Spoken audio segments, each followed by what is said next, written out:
Welcome to episode 32 of the Hike or Die Outdoor Adventure Podcast. I'm joined, as always, by a good friend, Craig. Say something, Craig. How you going, man? Very good.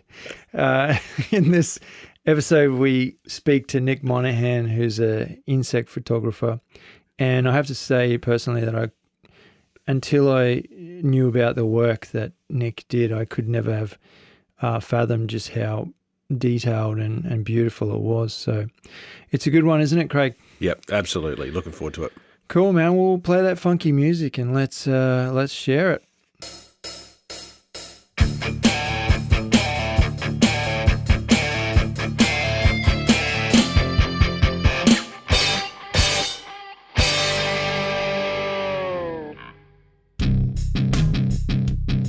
Thank you, as always, to our regular podcast sponsors for their support.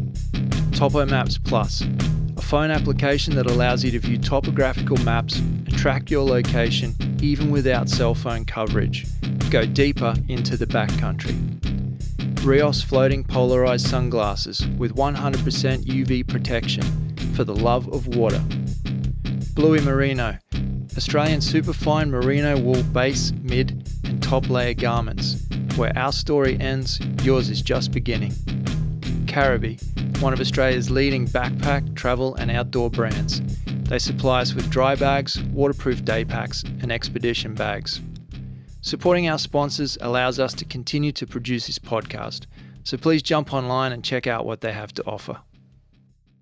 We would like to begin by acknowledging the traditional custodians of the land from which we broadcast today, and pay our respects to their elders, past and present. We extend that respect to Aboriginal and Torres Strait Islander listeners. Craig, how are you, buddy? Good, Tom. Good. Great, man. How are you? Very good. You're allowed to talk now. It's all good. I never know whether you're going to ask me to say something. I really should give you some kind of a warning. Really, it's only the 32nd episode, so it's not like we're in any kind of groove or know what we're doing. We should know what we're doing. Yeah, it's on the fly. It's on very limited in production back here. Pre-production, lots of post-production, fixing up the mistakes. What have you been up to? What's going on? Mate, I've been up to heaps. I've been really busy. I think it's been momentous that the twins are now at school, mate. They are just entered school. Elliot's at the same school, so we drop them off at the same place. So my life has just moved to the next gear. And you get rid of all three of them all day. All day. If you're home. So yes, I've been working out what I'm going to do with my weekends. And, I thought you were going to say you've been working out. I was going to say, good on you, mate. Not exactly. Okay. Not exactly. No, I've been working out what I'm going to do with my weekends, and I've got some plans happening right now. So as of tomorrow, I'm taking Elliot out on his first overnight hike. So just remind the listeners how old he is. He's just turned 7. Yeah, sweet. And we've been on many day hikes and overnights near the car, building up. Yeah, we did one together. Yeah. Yeah, that time I had the scorpion on my foot. That's right, man. That's right.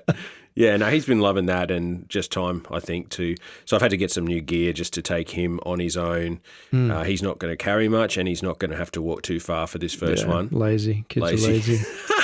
But I'm really hoping that he'll enjoy it, that we spend the night out away from the car, a little bit more adventurous. Yeah, well, if you look after the gear and he doesn't like it, you should be able to sell it pretty easily. That's right. Price. That's right. In my head, I've planned the next 6 trips. Yeah, exactly. Yeah. And it may not get off. Might not get to that. Off the hey, start. Just don't wreck the wrapping that's in, okay? I might need that.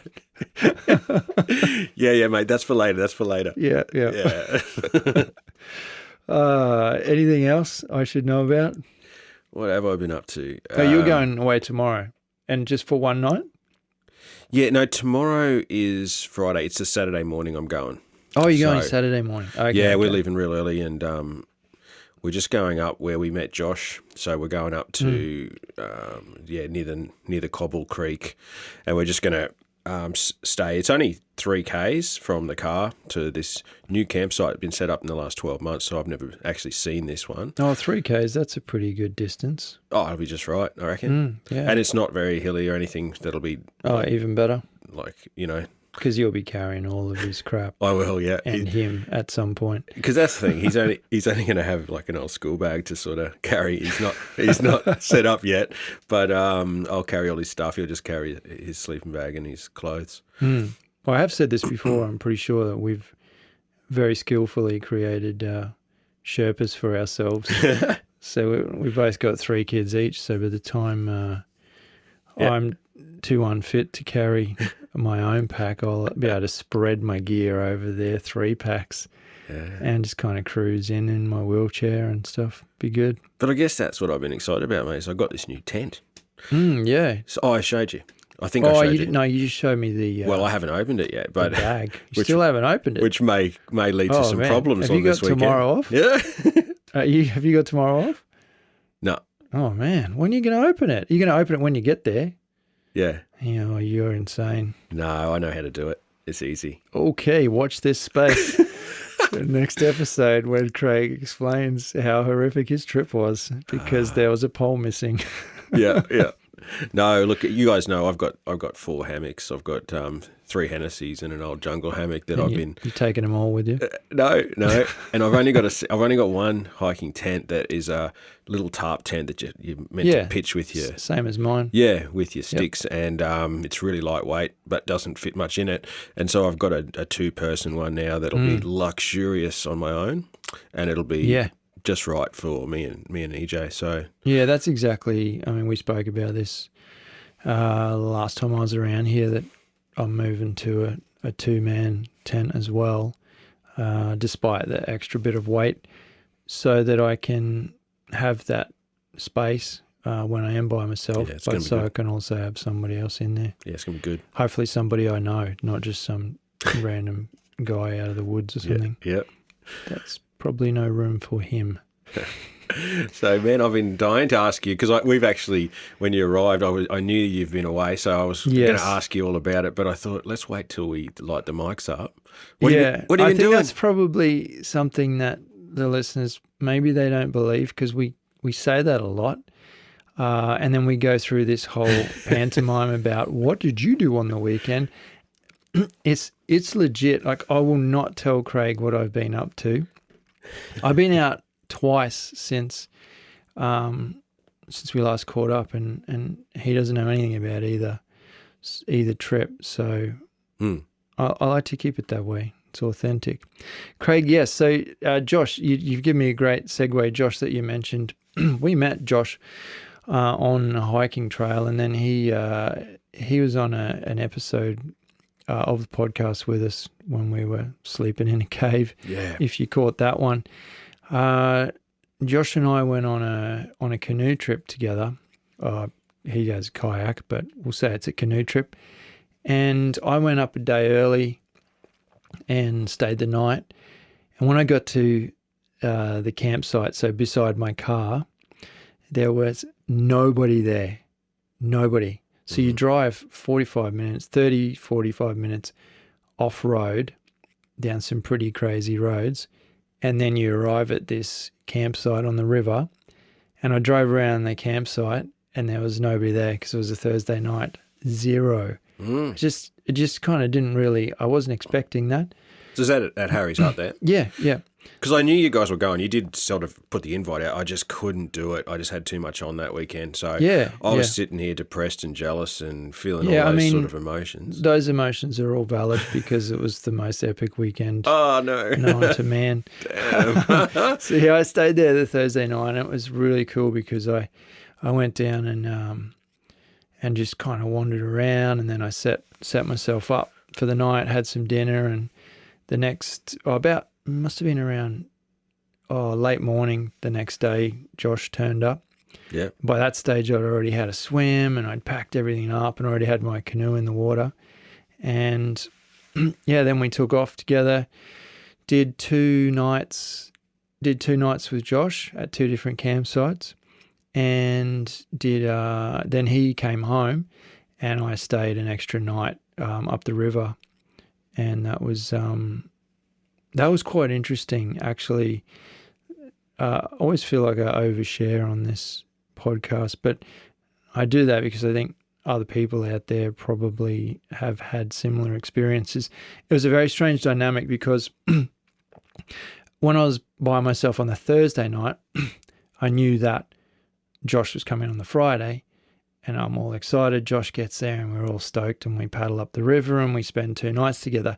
Then Josh paddles away, literally paddles away from my campsite. And then all of a sudden there's just dead silence and there's nobody else around. And so the dynamics quickly shifted, and it was just, I don't know, it was weird. It was,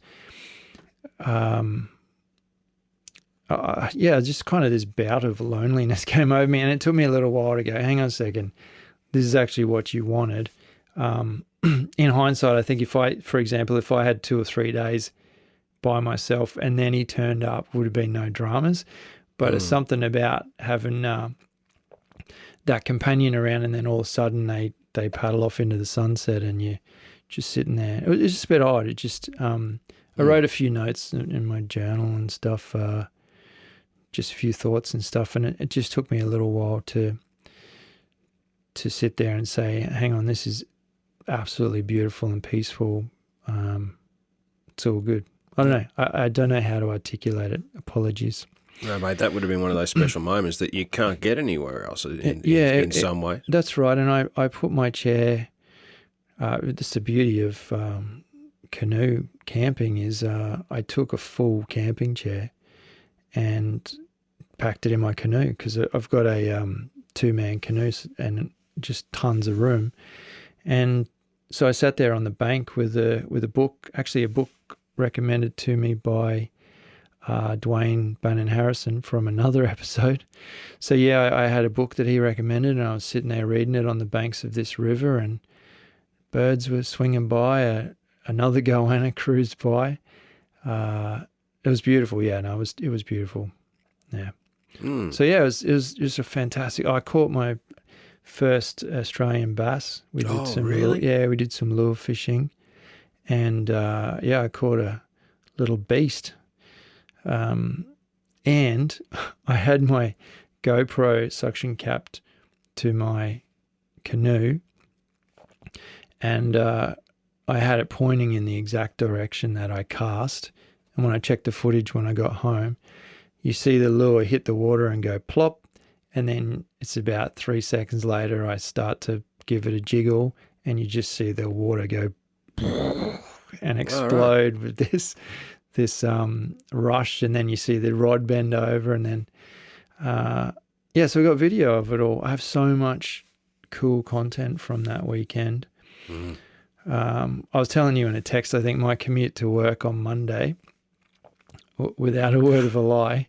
Yeah, because I said, did you get home all right? And what did you say? So I got up at 4 a.m, packed up my camp, got in the canoe, paddled for an hour, got out of the canoe, unpacked it, put it in the car, put the canoe on the car, drove for, that 30, 40 minutes off-road, then got onto the bitumen and drove another hour and a half and got home and then sat down at my desk for work at 9:15 a.m. Yeah, so I could do 2-hour drive and a 1-hour paddle. Oh, mate, pretty epic Monday morning, eh? Yeah, no, I had a fantastic day. In fact, the whole week has been good off the back of that. Yeah, very jealous. I knew you guys were going to have a good time. Yeah. It's been a long time since I've been on the water. Did Josh have a good time? Oh, mate, he was loving it. Absolutely loving it. That's good. Yeah. No, we had a really good time. Had a lot of really good chats and saw a lot of cool things, beautiful things. And and just quickly, did you go somewhere else, you said?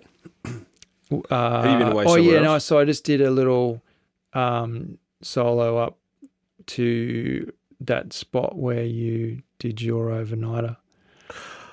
Yes, actually, we had briefly talked about that. So that, yeah. Are we going to talk about what that photo? Yeah. That's what I was going to say, was that if you've seen the Instagram post, there's a photograph of me with it's probably like a 1.5 meter snake wrapped around my arm. And I saw 3 snakes that day, 2 of them really quickly, and this was one of them. And then I went past this snake, and I thought, oh, he looks a little bit docile. And he was the second one I saw, just a python, beautiful though. And I noticed it had a massive paralysis tick right in front of its eye, like right in the corner of its eye, kind of really obstructing its vision, and a couple of smaller bush ticks down under its eye and towards its nose. And so that can't be good. And I thought, if he's still there when I come back past, I'll have another look at him properly. But if he's not there, he's obviously just moved on and he's all good. So I went up the river for a couple of hours and stuff, and then on the way back, he had moved, but he was still in the general vicinity, coiled up on a rock in the sun. And I thought, I just couldn't go past. So I grabbed him and I got my knife out and was really very able to safely and easily just flick him off. In fact, the second I touched that the huge paralysis tick, it just fell straight off. I just flicked it into the water. And the other ones, the little bush ticks, were in a bit harder. They get in between the scales, and they actually look like big scales.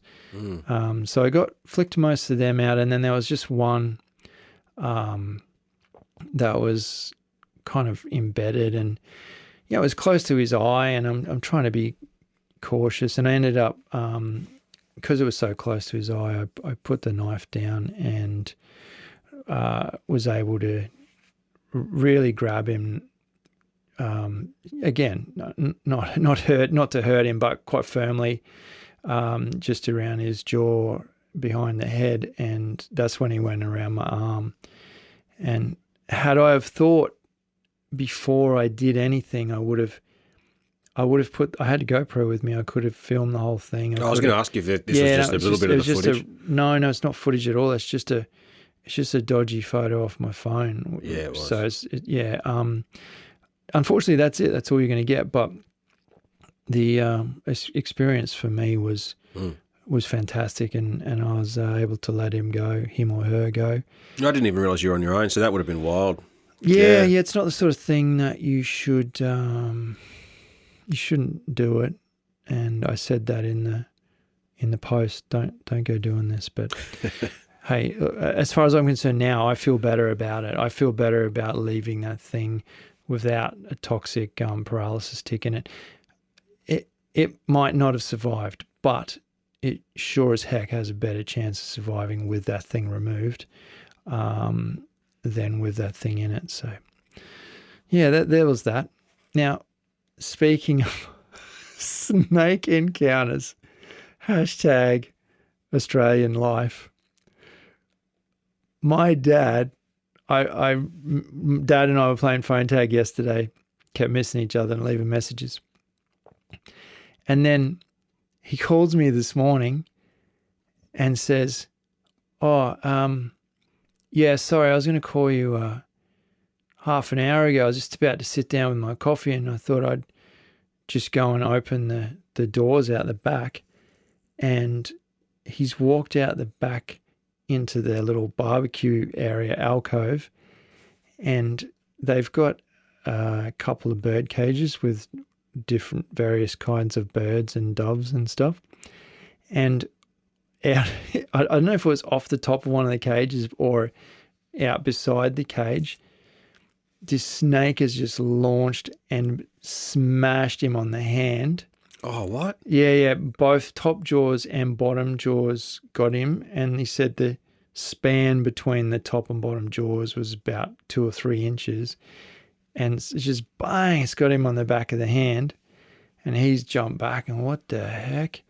And then it fell to the ground and went under the cages. And then that's when he called me. I'm like, Dad, hang on a second. You didn't have to call me. It's all good. I don't know if he thinks I'm the snake whisperer or something because he saw that post, but he's ringing me, asking me, Dad, have you identified this thing? Because you shouldn't be moving around and stuff. Are you sure it was a python? Yeah, I'm pretty sure it was just a python. Yeah, pretty sure. Pretty sure it's not good enough. Like, if it just shot out and you just saw a brown blur, then it could have been anything. So I just, can you just have a look? Forget about me. And he's, oh yeah, I'll have a look. I'll give the phone to your mum.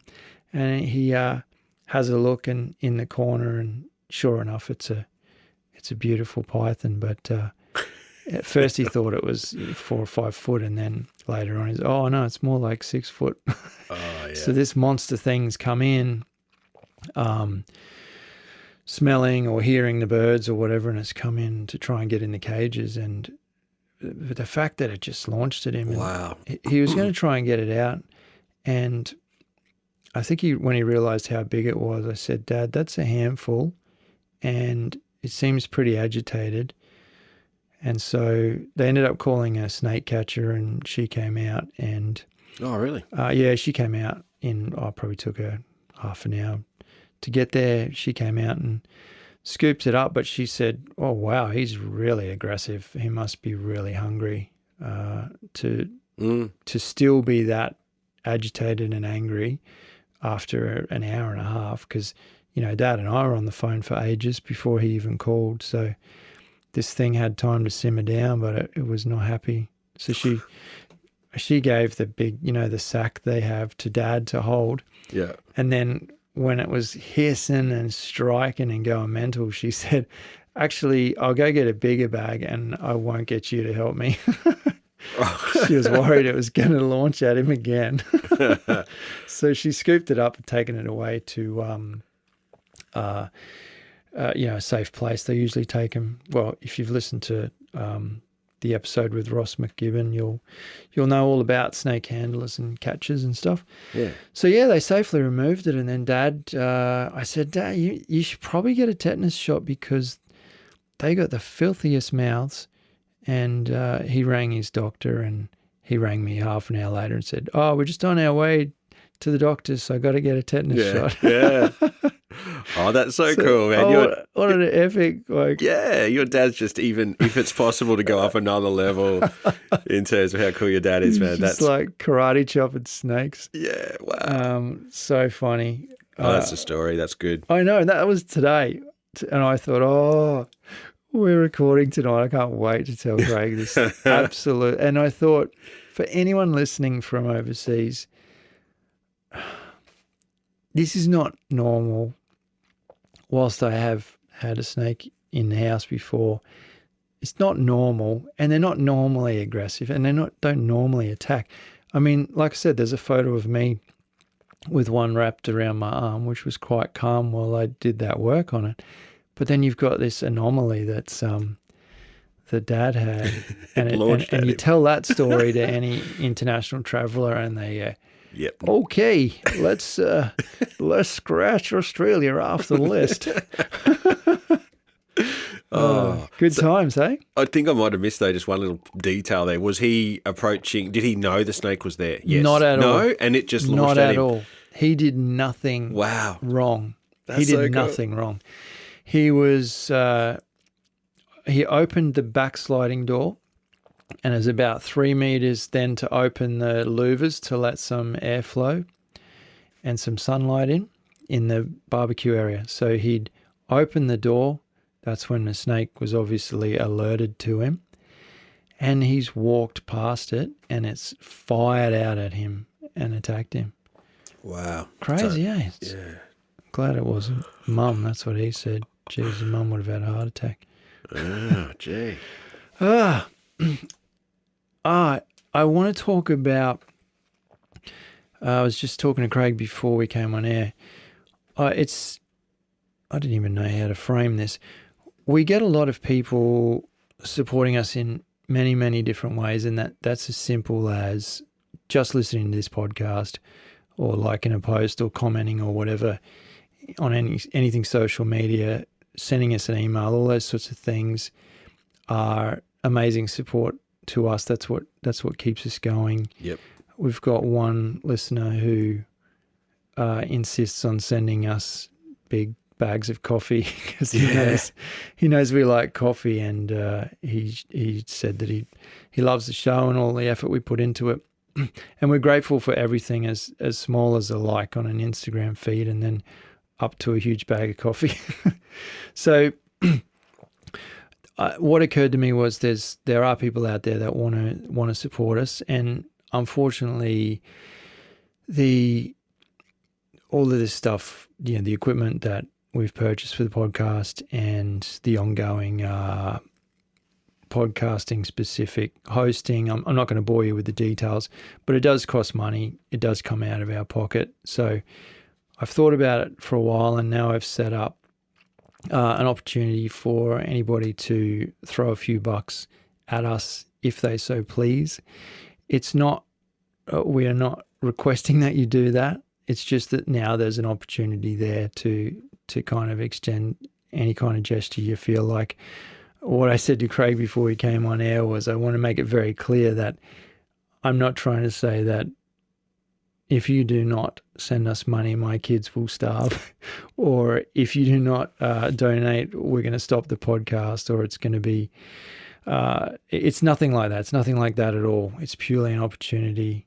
If you feel like chipping in the future, I'll probably develop it out into subscriber only content, just to really try and give back to those people that do really want to be part of building this and continuing to grow. I use a platform called Ko-fi or Coffee, depends how you want to pronounce it. ko-fi.com/HikeordieTV. Obviously, I'll put a link in the show notes and on the website and everything. But I just wanted to let everybody know that was there. And I guarantee you 100% anything that turns up there, not only do we 100% appreciate it, but it'll definitely go straight into, it'll go into things like hosting and upgrading equipment. It's not going to go into Craig's whiskey budget or any such thing, or his 4-hammock addiction. So yeah, look, that's there. Use it or don't use it. It's there if you want it. And as I said, thanks in advance. All right, Craig. All right. Quiz time. Oh, good. Last time was a cracker, wasn't it? That was good. I can't remember what it was, but it was good. This one is a little bit, this one might be a bit tricky. What animal does Australia export to Saudi Arabia? Now, it's a bit unusual, and it might not be what you think. So we're talking live exports. Live export. Right. Yeah. Right. What animal does Australia export to Saudi Arabia? All right. Keep that thought. We'll give you the answer at the end if we remember. If we don't remember, we'll give you the answer in the next episode. Cool. News, Craig, news. I got to keep moving. There's tons of news. This one I'm just going to gloss over fairly quickly. An article popped up, excuse me, just in the last day or so, about a thylacine sighting in Tasmania. Oh yes. I saw that. Yeah. So I don't like to be negative, but I like to be a realist. We've spoken about thylacines. If you don't know what a thylacine is, it's a Tasmanian tiger, not to be mistaken with a Tasmanian devil, which is still alive and well. A Tasmanian tiger is extinct. Beautiful animal. It's been extinct for about 100 years, hasn't it? Or is it? No, it's not quite 100 years, sorry. I tell a lie. The 30s. Anyway, This guy has this video, but in the video he posted, he doesn't actually show the photographs. He doesn't have a video, sorry. He has photographs from a trail camera. And in the video, he basically says, "We've done it. Congratulations, everybody. We've done it. We've proved it. There's not one, but 2 adults and a baby." And he sent the photos to a well-known expert in all things animal.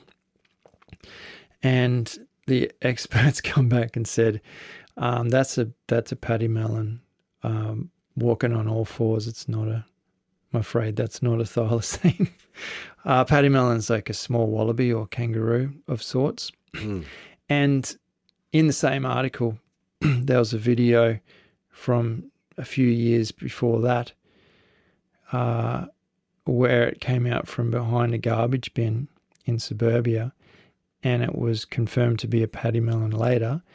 And I must admit, when they walk on all fours, because they have a very pointy nose, they do look dog-like or thylacine-like, and because they have bigger back legs, it does create that rounded kind of leg that you associate with a dog. Not that a thylacine was a dog, but it is dog-like in appearance. It's actually a mammal, but it does look like a dog. It did look like a dog. Yeah. So yeah, debunked, man. Debunked. You cannot sustain a breeding colony of animals, and like somebody said, if they were out there, they'd be popping up as roadkill because they're not going to secretly hide away in the middle of nowhere. Anyway, enough of that. Unfortunately, debunked. Yeah, it'd be great to see them come back. It'd be great to have them around. They were beautiful animals. Yeah. But they had some huge, big wildfires down there a few years back. You think they'd have been running away from that. They'd have popped out there. Yes, exactly, mate. There's a lot of logical... Bigfoot would have popped out as well. He would have come running out with his tail. He must not be real. Excellent. I struggled to find happy news for this episode. I mean, I did. I kind of have a little bit of good news at the end, but there was two articles that both came out within 4 days of each other, and that was just end of last week, start of this week. And they're both to do with Indigenous Australians, Indigenous Australian groups. Basically, well, I'll read you the title of one of the articles. It's Traditional Owners Threaten to Close Kakadu National Park. Kakadu National Park is an iconic national park of great magnitude and pure beauty. It's like the Australian version of the Grand Canyon, if you know what I mean. Yeah. Yeah. It supports a lot of wildlife and just amazing fauna and flora.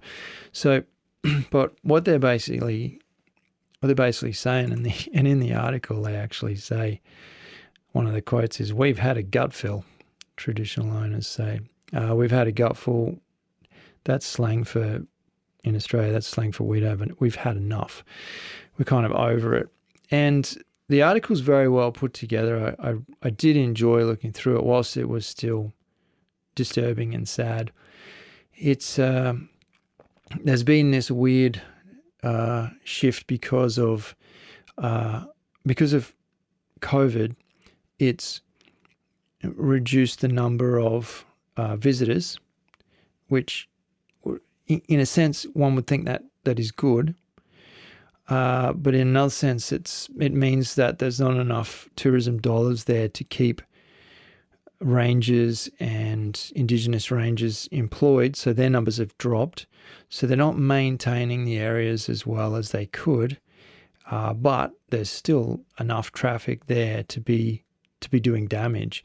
And like they say, if we want to keep not funding it, I guess with government funding on top of the tourism dollar, then we're going to have to shut it down to all tourists, because it's just going to turn into a big barren weed pit. Because once you start to get people not looking after campgrounds and doing silly things and all that sort of stuff, And once you reduce the number of people coming in there and keeping an eye on noxious weeds and stuff like that, like it really could get out of control pretty quickly.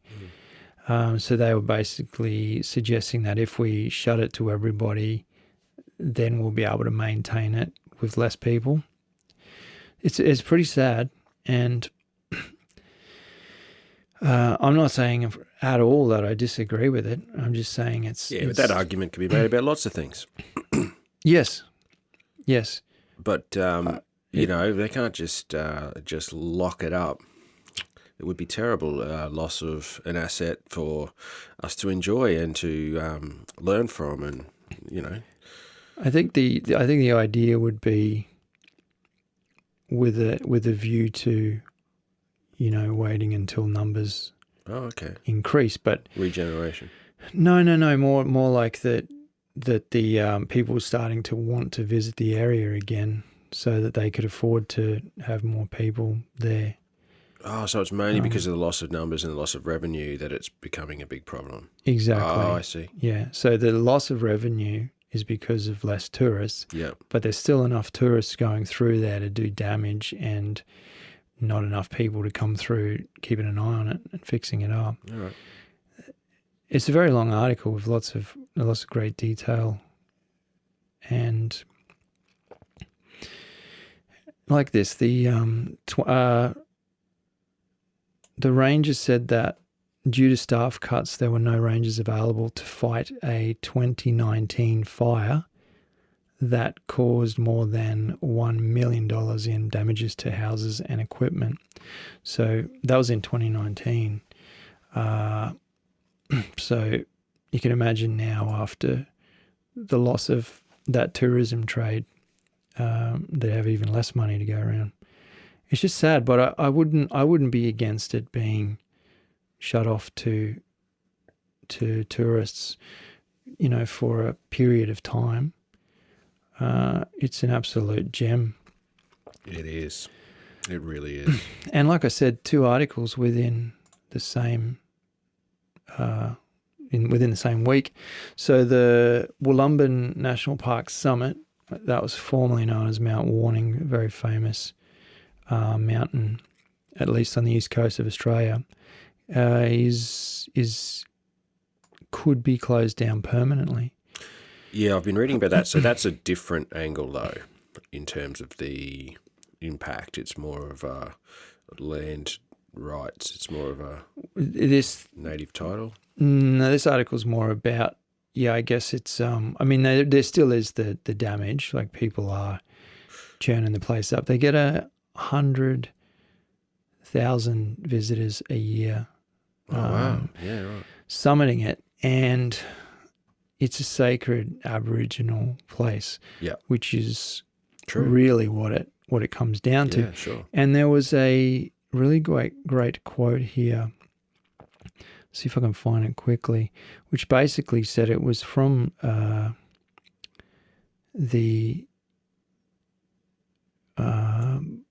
let me try and pronounce this, Bunjalung people. I think I got that pretty close. They basically said that it's a sacred place for men to go, only selected men for their kind of their rite of passage, that sort of thing. And they say that it's very spiritually dangerous for women to go there. So that comes from their own beliefs and history and everything. So, and their own culture. So that's another tricky one, because I do respect the fact that if you had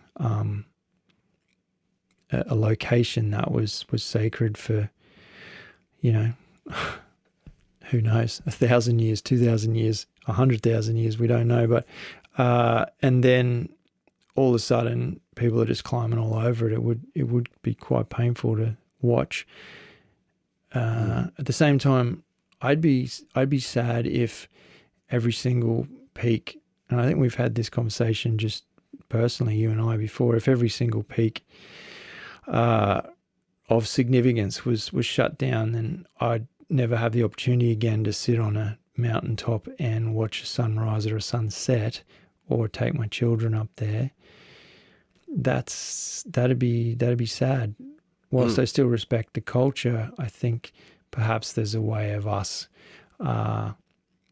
respectfully acknowledging what it is to summit a particular mountain and taking that into consideration, or some kind of a permit system or an application or something like we do when we go to any national park campsite. You have to book in advance so they can keep the numbers under control, and I'd be fine. I'd be happy to do that if I had to buy a permit for Sunday to be able to summit a mountain and I was only one of 100 people that could do it on that day. I don't know, I'm just throwing ideas around, but that wouldn't bother me. But if I could never access that again, it'd be sad.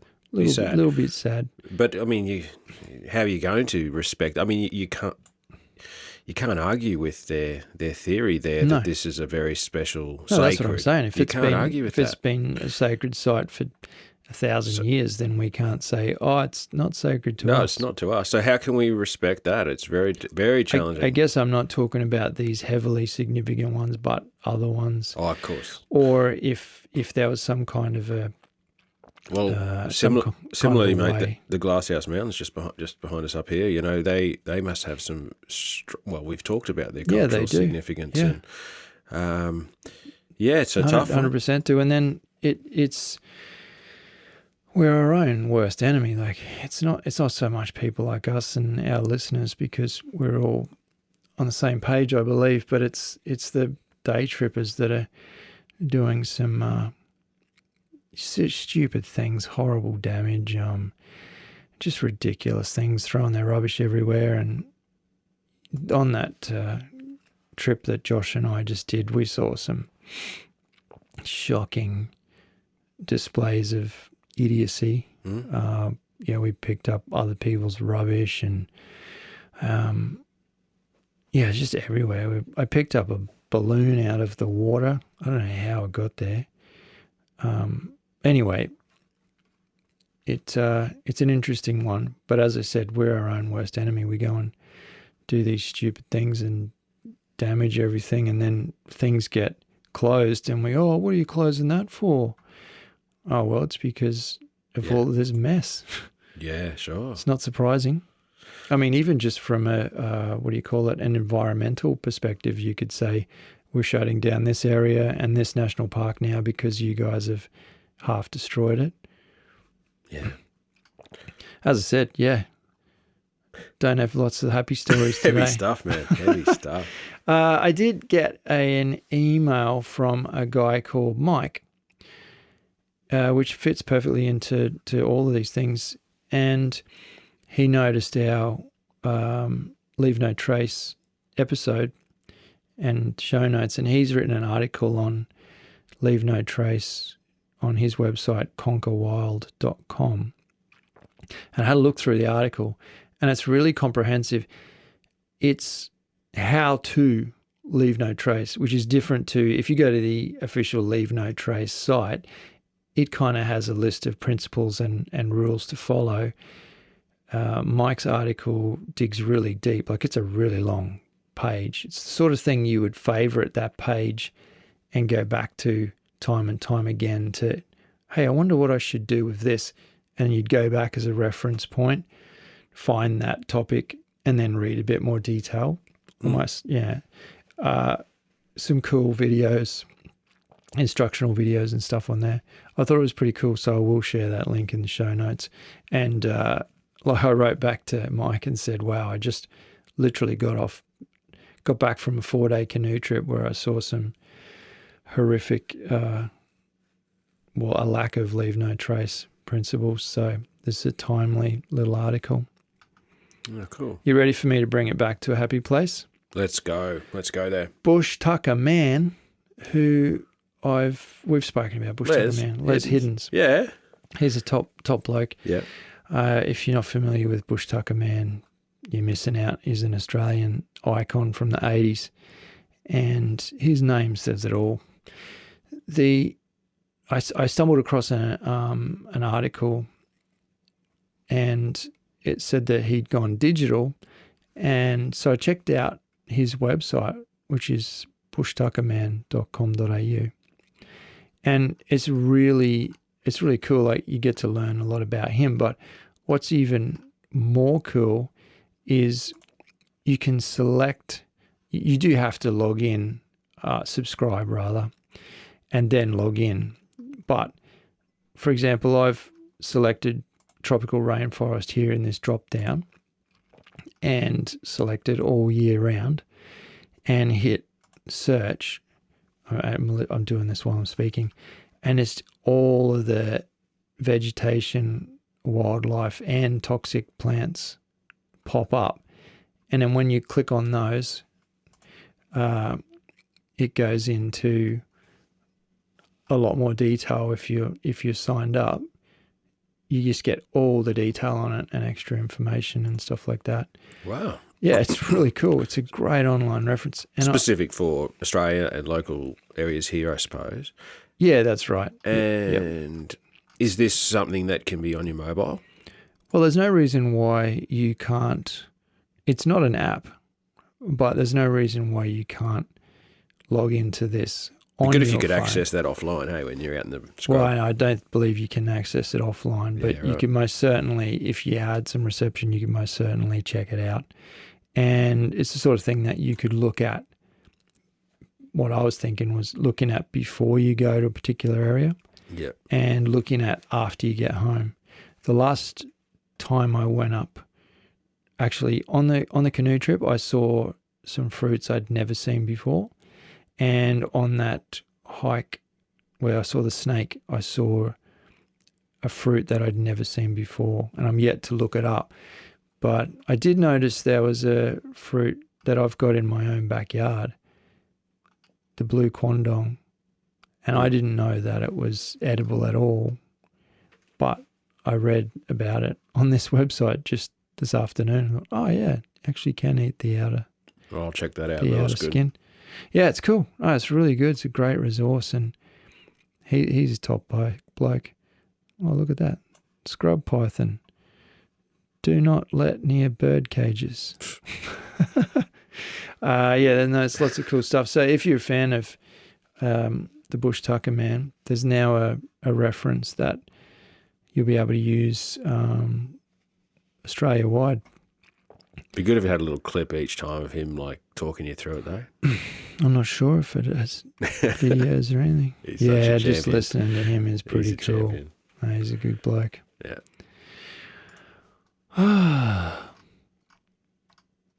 Tom's Magical Mystery Media Shop.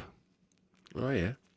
Not much in this week because I've been busy. I've been away. I've been on a canoe trip. So I found there's a channel that pops up often in my feed because it's related to, I guess, everything I look at on YouTube, and it's called Life of Luke. And yeah, he's got a bit of a following. He's a pretty cool guy. And the video that I watched was Pitt Lake Hot Springs. And so what him and his buddy and his dog did was they jumped in their canoe, strapped their mountain bikes into their canoe, put the dog in, and then they paddled for 6.5 hours across this huge lake. It was beautiful. And then they put their bikes back together and rode all the way to these hot springs.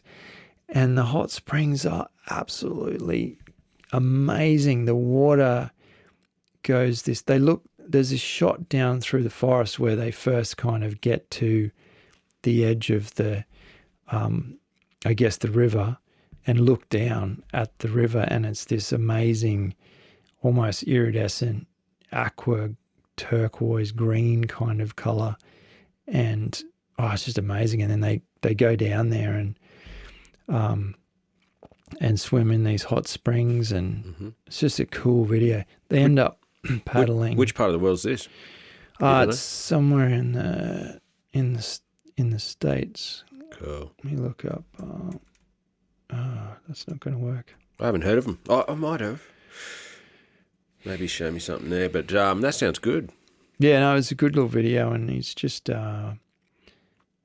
he's enjoyable. He's got a beautiful dog.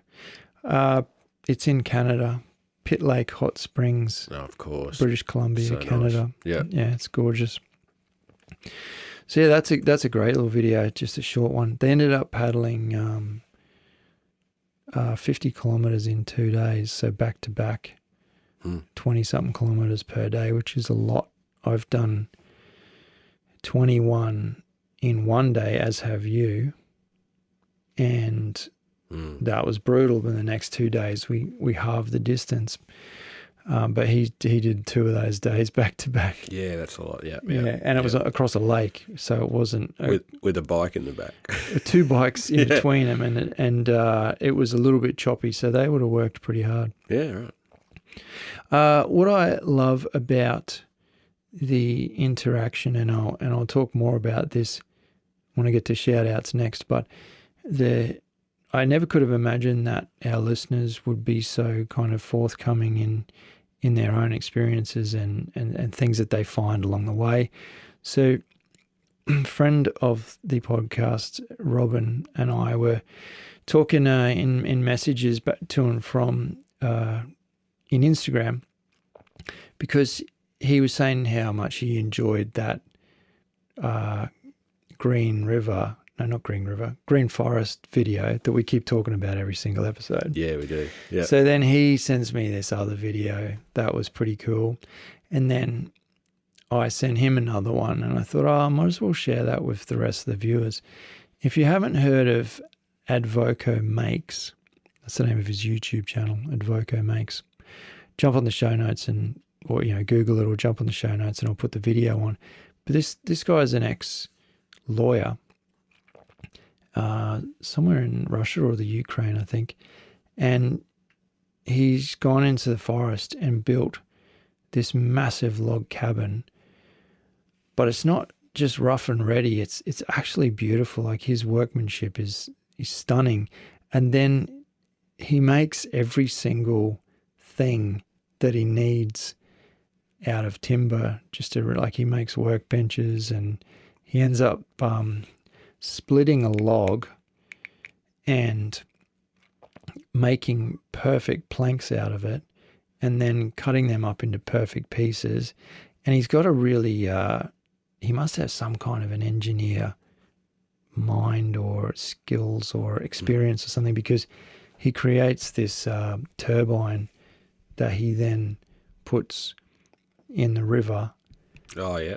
And it generates electricity. That's cool. Yeah, like, it's not the same, but the kids have been watching all this stuff where they build these, I don't know, they use clay and they use sticks. Oh, and are they those crazy Balinese? Yeah. Yeah, they're incredible.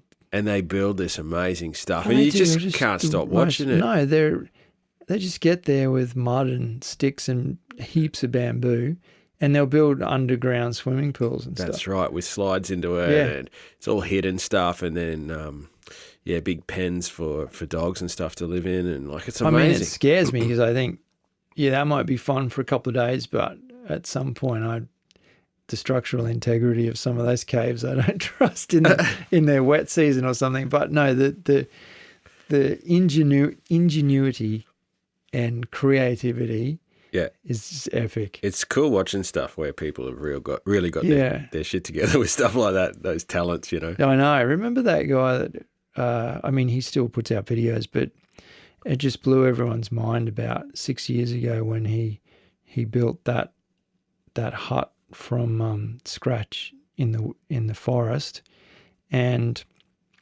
he put in a heated floor. So he would he put in a false floor, and he could light a fire and it would heat the floor, and then he baked individual clay tiles and built a roof on his cabin. Oh, right. Oh man, like the detail. And he's honest. He says, this was I can't remember how long, but it wasn't. He didn't just sit there and do it for a week. He did it periodically over a long, long time. Some of those off-grid building sort of things, was it? Yeah. Yeah. Yeah, I do enjoy that stuff, and I think it's a little bit therapeutic to sit there and watch someone else doing hard work while I'm just stuffing potato chips in my face or something. That's right. No, it sounds like you found a cool one though. Yeah, that's a good one. And once you go looking at his stuff, it's just a rabbit hole down to more and more of his videos. Okay, so what I was talking about before about the kind of community that we're growing and the way that everybody's interacting and just the way that we're able to kind of introduce people to new topics and thought processes and that sort of thing. And then in this occasion, I've actually been able to introduce two people together.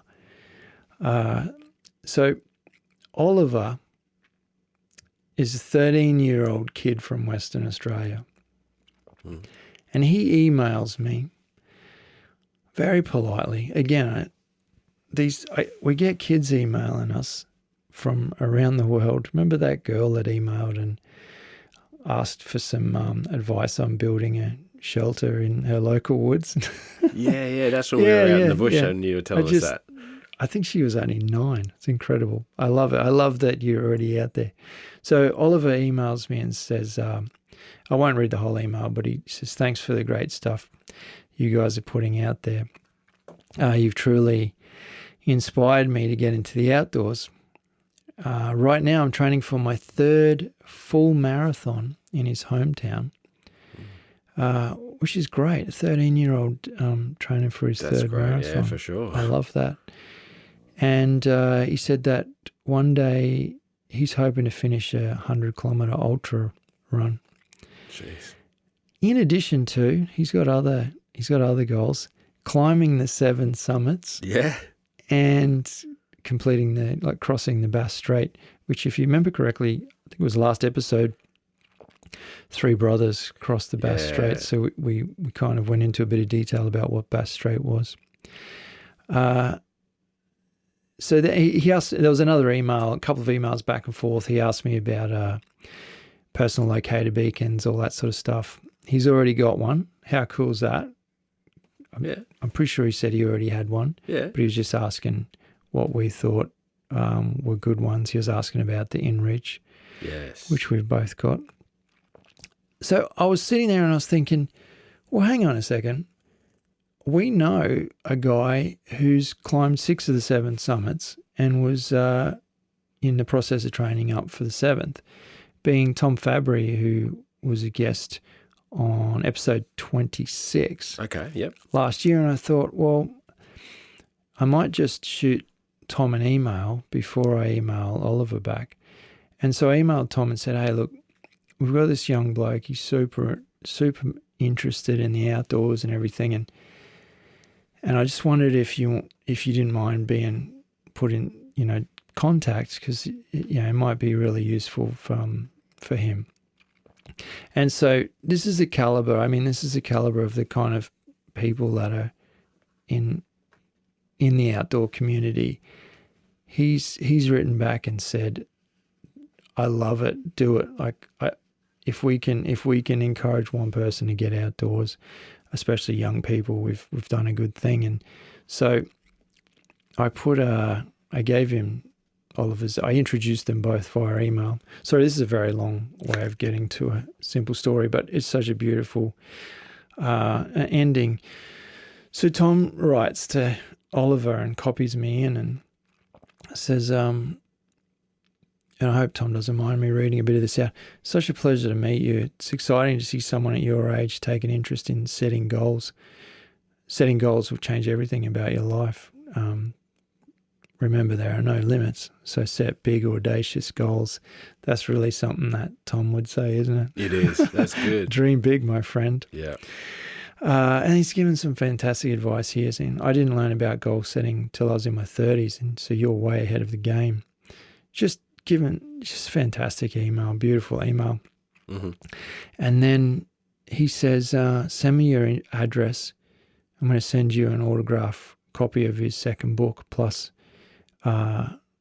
a poster of me climbing the highest peak in Antarctica. Oh, cool. How cool is that?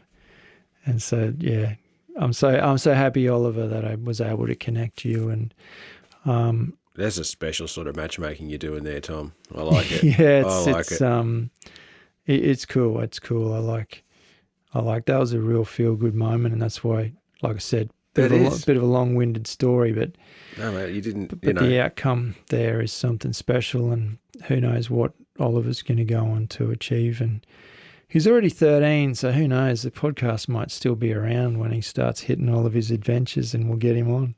Jeez. No, you certainly hadn't let me onto that one, man. That's pretty special. So, yeah. I like that. Good on you for doing that. Oh, wonderful. All right. It's time for the quiz question. You see, I'm very clever now. I actually put the answer down in my notes at the bottom so I don't forget it. So, yeah, before we hand over to the interview with Nick, what animal does Australia export to Saudi Arabia? Do you want to have a crack, Craig? I have no idea, but I will have a crack. Okay. I was going to say python. A python? Mm. I see where you're going with the kind of rich prince who wants to have snakes all around. I've seen lots of Indiana Jones movies. They've got them everywhere. That's right. Everyone in Saudi Arabia has pet snakes, and usually some scantily clad lady or something that dances with it. Yeah. It's not pythons. Yeah, funny that. It's camels. You think they'd have enough? Exactly why it's so unbelievably unusual. It's they have a camel shortage. Now, what's really interesting is so they used to put them on ships and ship them over. But then we had a massive crackdown in Australia a few years back where we reviewed all of the live export trade and cut most of it out, and conditions had to significantly change. They want the camels so badly that then they started flying them over in aeroplanes.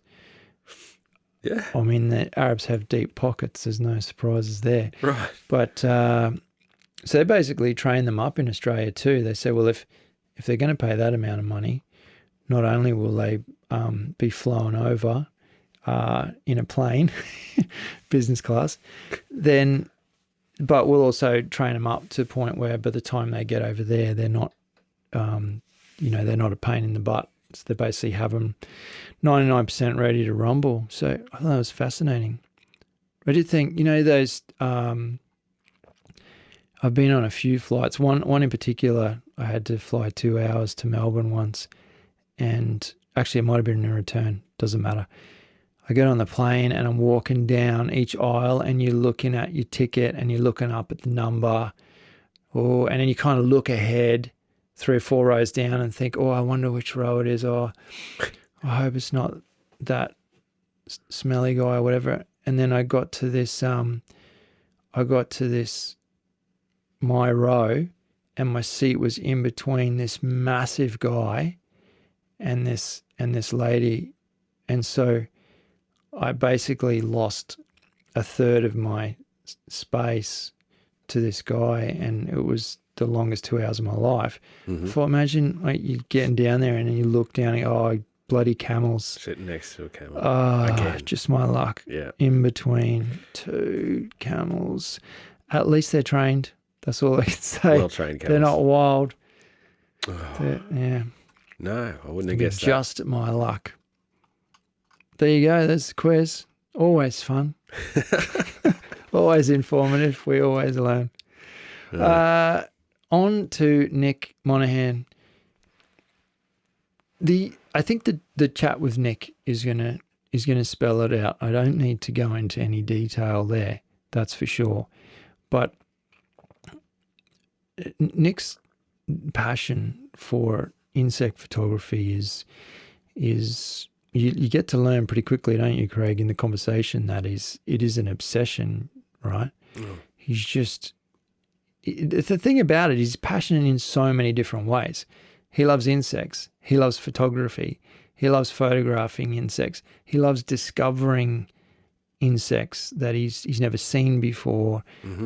He's had his photograph published in books and kind of reference guides and things like that because of the quality of his images, but also the sometimes the rarity. Like he's been able to capture images of things that nobody else has spent enough time to get. So it's a fascinating micro world that we kind of get into and discuss with him, and it's a unique type of photography. And I guarantee you, when you go and have a look at his website, the second you see that first image of the spider pop up in the header of his sorry, I probably scared a few people away then, thinking, I'm never going to that website.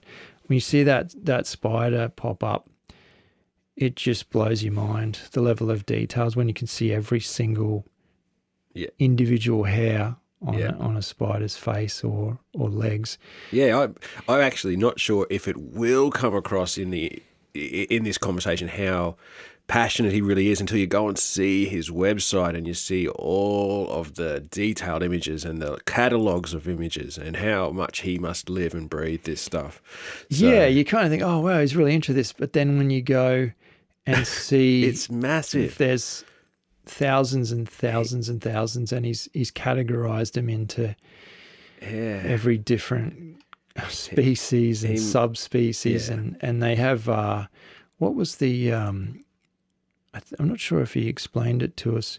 That's right. So he's broken things down to, I'm just on his website at the moment, species, genus, tribe, subfamily, family. So we're going down here. So species is the largest group, and we're going down. What was I up to? Superfamily. I can't even say that word. Micro pick order. Hyper pick order.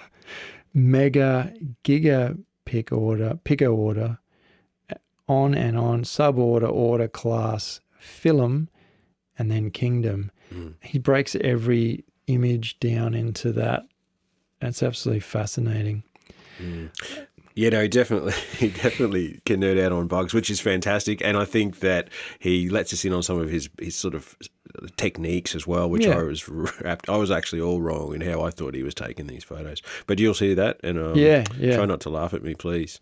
But I love that it's. I think we talked about this too. That it's the life unseen is such a really cool way to describe that's the name of his website, lifeunseen.com. And when you think about his tagline is the art in nature, and I think that's beautiful. But when you think about it, is life unseen. It's the stuff that you walk past or over every day of your life.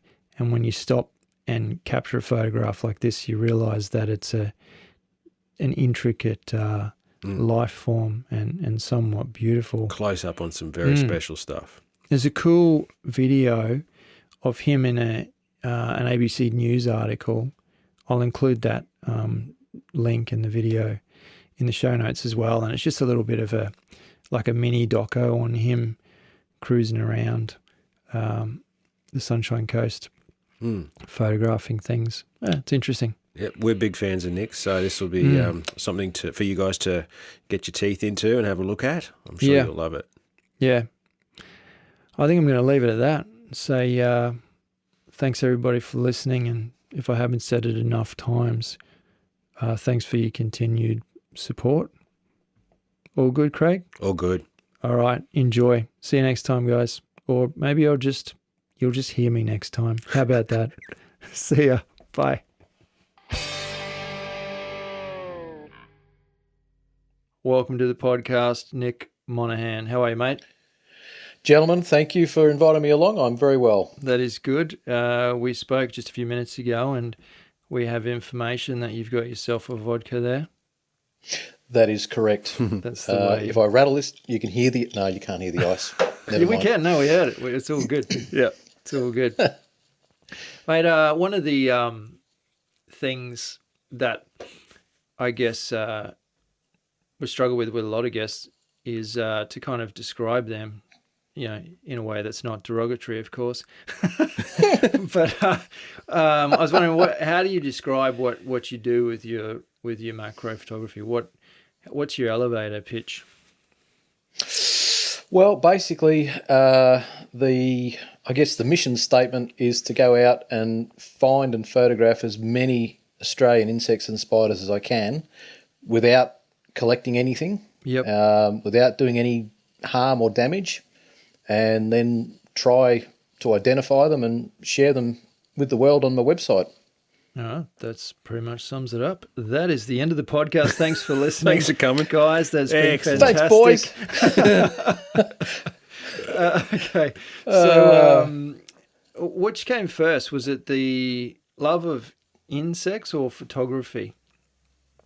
Oh, it was the insects. I think the fascination with the insects was with me since I was a kid. I think I sort of grew up, I suppose, in an environment where we were sort of at that time outer eastern suburbs of Melbourne, so we're surrounded by paddocks and a lot of natural vegetation. And my parents, when we went on holidays, always used to take us to national parks and things like that. So I think it was just always a fascination from that time. I actually used to collect insects and pin them in a box that my grandfather made when we were kids.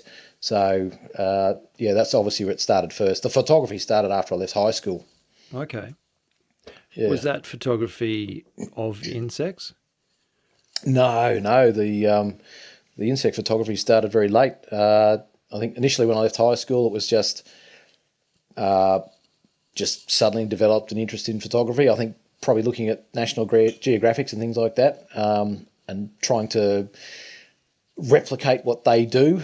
And over time, I think I always wanted to photograph the insects, but back in those days, I never had the time or the money in the same place. So it was a matter of just honing my skills with my general photography. And then once I ended up moving up to Queensland in the early 2000s and made the decision to get a digital camera, it was at that point I decided that the camera that I get has to be half decent with macro capability.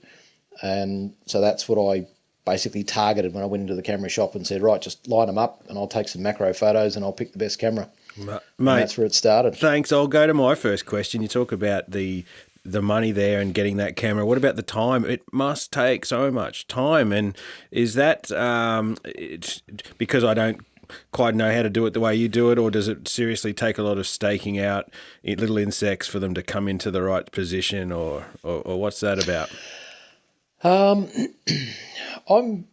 in terms of macro photographers and insect lovers and entomologists in general, I think I'm probably one of the more fortunate ones because I'm more of an opportunist. So when I go out, usually I won't look for anything in particular. So basically I'll just say, right, this is where I'm going to go today.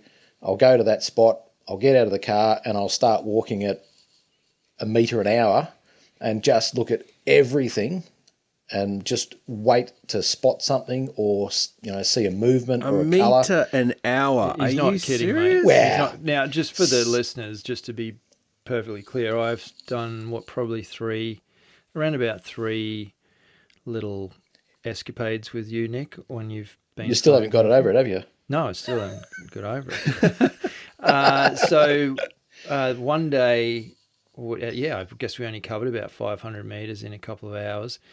The next time we went out, it wouldn't have been even that much. And then the last time we went out, we covered a lot of kilometres, but that was specifically to get from the car park down deep into that kind of rainforest river area before. Down at Condalilla. Yeah, that's right. So that we got all the way down before he even started taking photographs, and I think we only covered about 300 metres of riverbed, and we were down there for half a day. To give you some idea, when I went up to northern Queensland in 2013, the first day I went to Mossman Gorge. I ended up going there twice, but the first day I went there, it took me 8 hours to cover the 2.5K circuit. Yeah. We've got to work on your So, fitness, brother. Yeah, man, your fitness ain't good. Most of that was on the belly, gasping for breath. Yeah, so it's and that's. I mean, honestly, that's probably the key to what I do is just. And Tom, you've said this before too. Slow down, look down, and just look at everything. And eventually, things reveal themselves.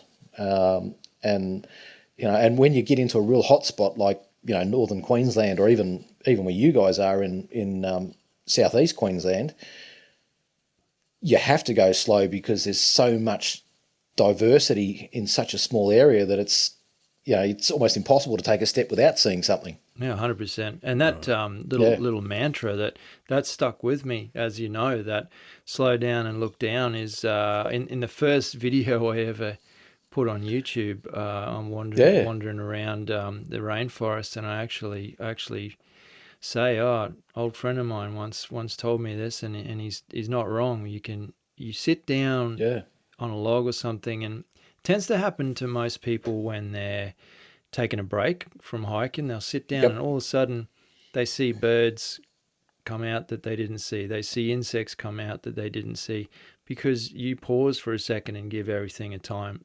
to catch up with their tiny little legs. So yeah, exactly. It's exactly. No, it's fascinating, and I've taught my boys the same sort of thing. Just sit down and watch, and the world will come alive around you, rather than kind of actively trying to seek something out. I think it's quite interesting. Exactly. And there are times when I will find something. Like one example was a little dragonfly. This was up on Mount Timbewa, just outside of Noosa there. And this particular dragonfly, it's called a banded flutterer. I sat for an hour waiting for it to land on one particular twig, because they're very territorial, so they always end up landing in the same spots. But I waited for an hour for it to sort of come back to this one spot so I could get a decent photo of it. So there's a little bit of patience required. Jeez, a lot of patience, man. Yeah, it's incredible. You see, and I think what I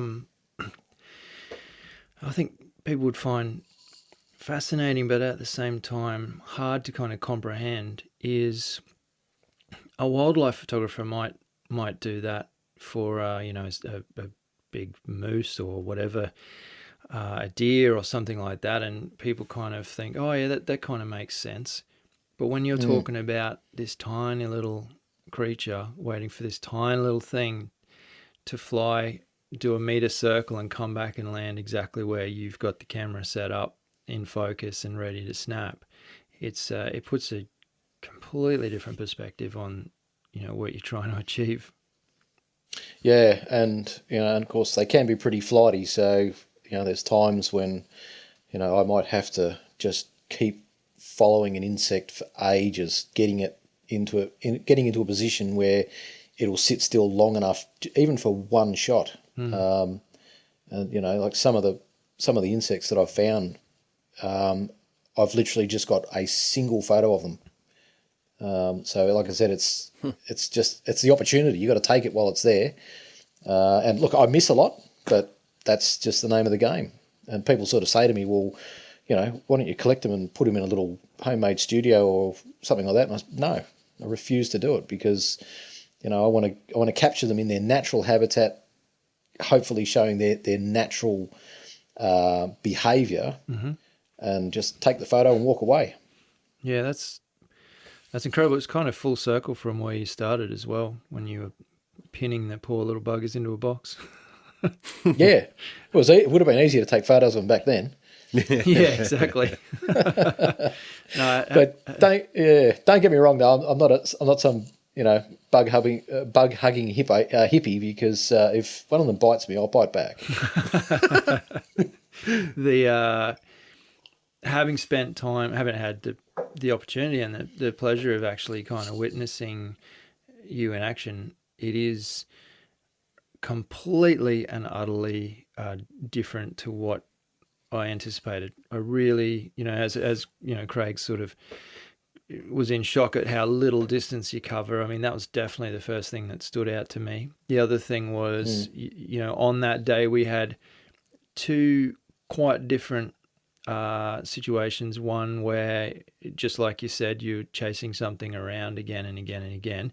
And then other situations where you're like the insect whisperer, and it's like they know they're getting their photo taken, and they posture up and they take their time, and Nick's grabbing the branches and moving them all around, and they show a bit of thigh. Yeah, they get into it. It's incredible. Sometimes you think, oh, that as soon as he goes within half a metre of that insect, it's going to take off. And Craig, unless you've looked on Nick's website, you wouldn't understand the light rig he's got goes right over the top of the insect. Oh, I was going to ask about lighting, because I imagine you there crawling around with a tripod that's like got a really low range ability, so you can get right down on the ground. But it has to be on a tripod the whole time, I'm imagining. No, he's handheld. There's golden rule number one. I will never carry a tripod. Are you serious? Oh wow! Okay, Never. This is where I wanted to have a little chat with you. Yeah. I don't know if this was planned to talk about, Macro 101. That's just blown half an hour of your interview about tripods, hasn't it? Yeah, Possibly. He needed some advice on his tripod. Oh man, I had several questions about tripods. I will save them for the next interview. But no, I thought. Don't insult me by asking about tripods, please. Wowzers! All right, so Good Matt, job, mate. Insulted our first guest. Well done. yeah, right. So That's okay. it. I'm out of here. Okay, Yeah. cool. So it's all handheld. Yeah, basically it's all handheld because, I mean, tripods are just awkward, and even the little ones, they get in the way. They're about as awkward as Craig asking that question. Yeah, so sorry. I know, just tore the romance out of this interview. Yeah. But they're cumbersome, they're awkward, and oftentimes I'm sort of trying to get in under a log or right into a shrub. And when you got this extra bit sticking out everywhere, it's just not good. So minimal gear. But what So grabs? it's purely. Yeah, of course. But what grabs me about your photos is the sharpness, dude. So I thought perhaps they have to be steady on a tripod. Either that, or you're using some well, obviously lighting comes into it to let you get that sharpness. Yeah, well, that's the second part of it, is that probably 99% of my photos have been taken using a flash. Okay. So, and that's been the biggest challenge from day one, is perfecting the lighting, because like natural sunlight's great, but there are times when the sunlight can literally be too much, and you can end up with harsh shadows or reflections you don't want. So over the years, I mean, I started doing this in 2005, and ever since that time, I've always worked on trying to get the lighting right to produce a good, even light that looks like natural sunlight, but it's enough to remove harsh shadows, remove glare, what they call specular highlights. When you photograph something shiny, you get this real one super bright spot. So that's why I started working on diffusers and all sorts of things. So that's been the ultimate challenge, and it's only in the last 4 or 5 years that I've actually got to the point where I can say that I'm finally starting to take the photos that I've always wanted to take. Wow.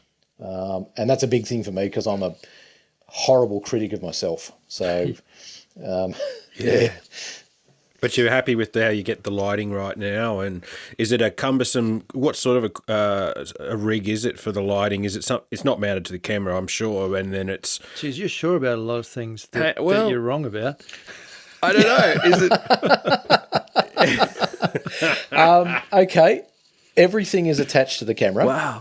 Okay. So basically, the rig I have, I guess to go through the technical specs, I use a Canon 5D Mark IV, which has a full frame sensor, which is great for macro photography, because it means that when you use proper macro lenses, you can actually get more in the frame. So you can photograph larger insects, and especially with the lens I use, it's called the MPE 65mm macro lens, and it's a pure macro lens. So if you can imagine It can zoom anywhere from 1 to 5 times magnification. At the 1-to-1 ratio, the maximum focal distance is 4 inches. Wow. And that's as far away as I can be from an insect using that lens. If I use the 5 times magnification, which I never do because that's like looking down a completely dark tunnel, the maximum focal length is then 1.5 inches. Wow. And of course, you add to that the depth of field, which is the amount of focus you can have between 2 points.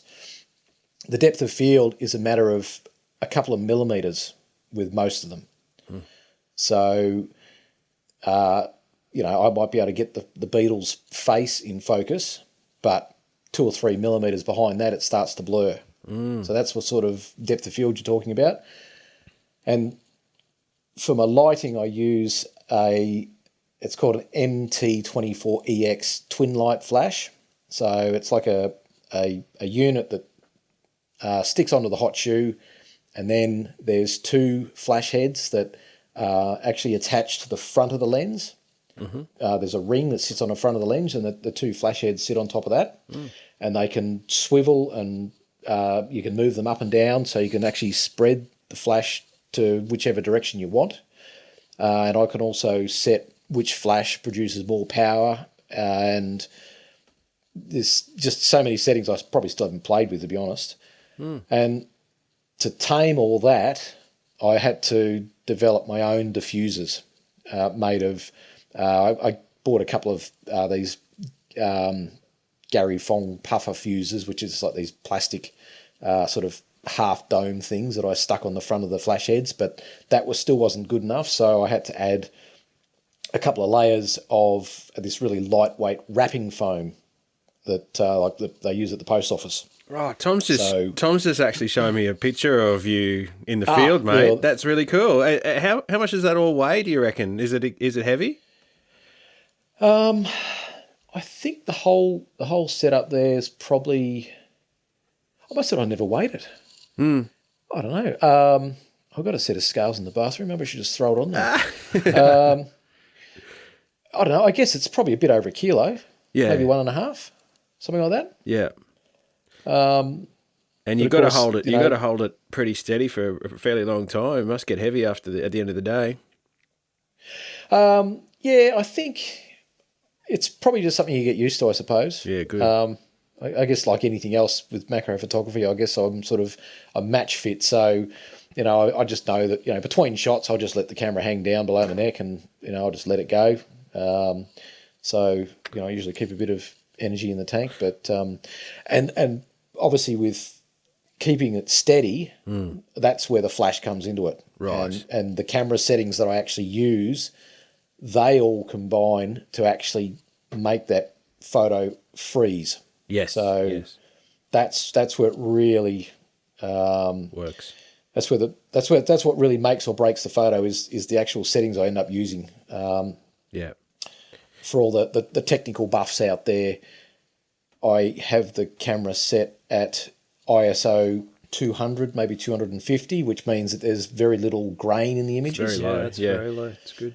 But because that's so low, and because this macro lens is actually a very dark lens, I then I'll use a shutter speed of 1/250th of a second, and I'll use an f-stop of 14, which is like about as high as high a depth of field as you can get with that particular lens. I think the highest is f16, and then I'll obviously set the flash to just varying levels depending on the background, the lighting, the natural lighting conditions, and so on.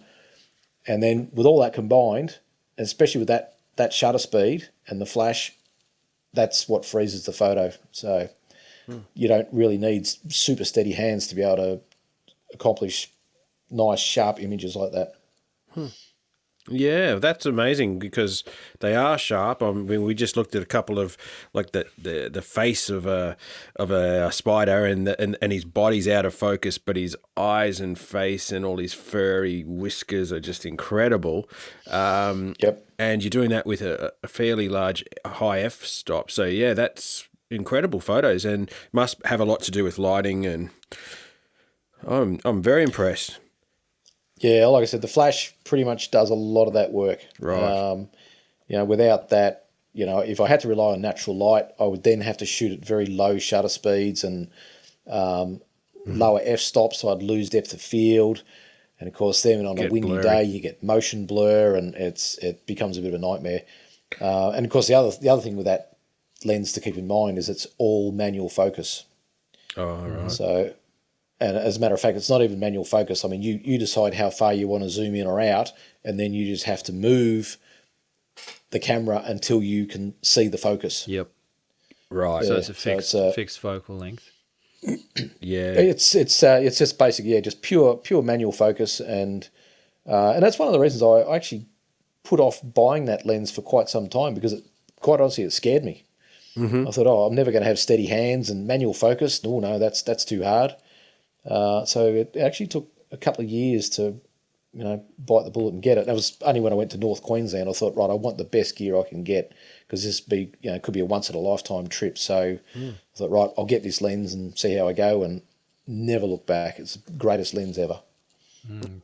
I think the mastery in that control of the light is something quite special, and it's something that I think the average person might just look at your photos and say, oh, wow, they're spectacular. But when you take into consideration how reflective, a whole bunch of eyes on a spider is, or how shiny some of these beetles are, you can start to appreciate how much you've softened that off and not blown it out and ruined it. Yeah, I think that's a sign. You're winning when you're taking photos of the beetles that I used to hate taking photos of, because they were just too shiny. That's interesting. But now I love photographing them. Yeah. So that. Hey, if I could just go back a step, man. The other thing you said was that it's this 4-inch focal length. So how do you get that close to some of these critters and not scare them off and not frighten the shit out of yourself too, because some of them might want to jump on you or whatnot, Like you're really close, right? Yeah. It's I think over time you get to know what some insects are like. Yeah. Now, having said that, I use this MPE 65mm macro lens, I will still always carry a couple of other lenses as well. There's another macro lens I've got which actually uses autofocus, but it's a lens that I can use from greater distances. Okay. But in terms of, like, if we're just talking about using that one particular lens and getting that close, I think you kind of get to know their habits. There's certain insects, that if you make the slightest wrong move, they'll just drop off and disappear. And there's other insects that, like, I just know as soon as I see them that they're going to be easy to photograph, because one of their first defences is to freeze. All right. And that's great for a macro photographer. And insects that rely on camouflage, beautiful, because they're not going to move. Yeah. The biggest challenge is things like, for example, jewel beetles. That's probably my favourite insect because they're just stunning. But when it's a warm day and they're in feeding mode on the flowers, they can be really skittish. And they don't like to sit still for too long. They will take off at the slightest disturbance. So that's when you just got to sort of play the game right and just approach really slowly. And if you can, try and grab the twig they're on really slowly and get yourself in the position to get that shot. And a lot of times, beautiful, got the photo. Other times they drop off or they fly away, and so you just got to stalk them and try again. So do you have different? Are you suggesting then that you have different responses from the same insect at different times throughout the day? Yeah, absolutely. Using the jewel beetles as examples again, they're obviously the most prevalent during spring and summer. And on warm days, they're very active because they're all feeding, they're all off, they're trying to find a mate, they're doing their business, and so they're not prone to sit still. But if you happen to go out on a slightly cooler than normal morning in summer, you'll actually find a lot of them actually sleep in the flowers, in amongst the flowers. Okay. And because it's so cool at that time of the day, you can pretty much do what you like and they just won't move. And so you've got every opportunity under the sun to get really good, clear shots. So, yeah, different times of the day can certainly influence the photo that you can get. I've had days where I've got nothing because it's been so warm that everything is on the move and nothing wanted to sit still. And then I can go out the next morning and suddenly it's cooler than normal and I can photograph everything I saw the day before because they're all curled up amongst the flowers and trying to keep warm. Okay, so just based on that comment that you just made there, when you go home on a day where you haven't got a single photograph or at least nothing that you consider worthy, what how do you feel about that? Well, I actually feel disappointed, to be honest. Yep. I think one of the other aspects of doing this is you always go out with expectations.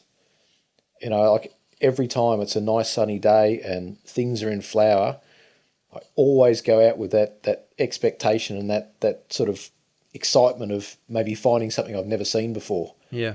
And of course, if I go out and I've spent hours out there and I've found nothing except the usual suspects, and then go home, it is a little disappointing. But then at the same time, I might have taken a few photos, and I might go through some of the photos and go, oh, actually, that's probably the best photo I've taken of that insect. So that's something. But there's other times when I just go out in the bush and it's just nice to be out in the bush and switch the brain off. So whatever happens after, that's a bonus. Yeah, so your worst day photographing insects is still better than your best day of work? Mm. Oh, my wordy. Yeah, well said. Not so bad then. You're not wrong. You bring me to another interesting thing with what you do, point about what you do, and that is the rareness of some of the things that you photograph, or perhaps not the rareness of the insect itself, but perhaps it's rare that somebody has actually captured a photo of it, maybe in some kind of doing something that nobody else has caught. Like, I know you've told me in the past there's been a couple of situations like that where other people in your field have kind of reached out and said, wow, we didn't know they did that or something. Yeah. I have the honour of recording making the first observations of the mating behaviour of a particular type of beetle up near Noosa. Yeah. So there's something to tell the grandkids. Yeah. How do you I'm feel the when first you're person who watching saw those beetles something? doing it? Yeah. You kind of feel like a creep. Yeah. Couldn't look away. Oh, let me take a photo while I'm here. Hey, if they didn't want me watching, they should have just pulled the curtains down. Yeah, it's true. It's true.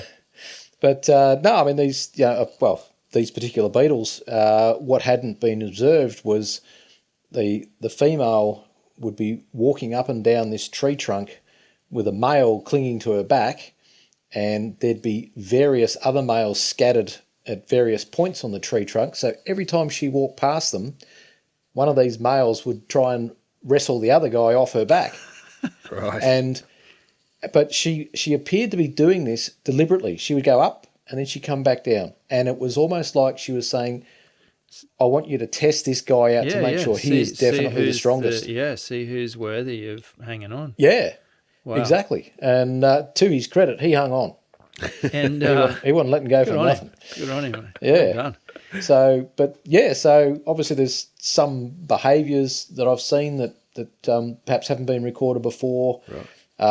There's some insects that I've recorded in certain areas where they weren't known to exist before. Oh, wow, that's interesting. Yeah. So at the time, I mean, when you're, for example, let's just go back to the fornicating bugs.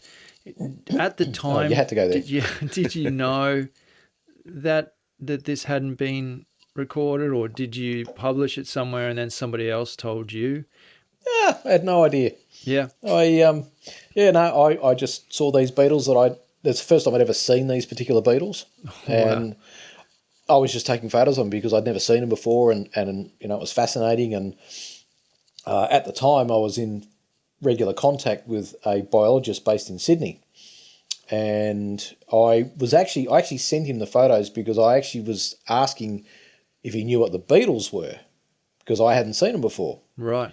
And he replied and said, well, this is the name of the beetle, Amphirodicora, but what are they doing? And so I explained it to him. And he said, that's never been recorded before. Can you give me all of the details, including the time of day, the weather conditions, which side of the tree trunk they were on, everything you can think of?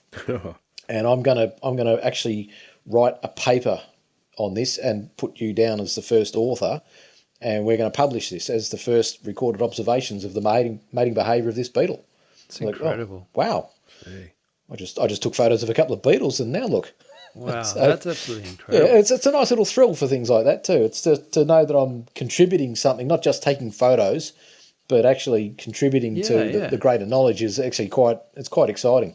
Oh, that's fascinating. What you were just about? Yeah. I interrupted you. You were going to give us another example. Well, that's not surprising. Yeah, no, it's not really. It's all about you, isn't it? Yeah, pretty much. Anyway, next question. Yeah. Thanks for that.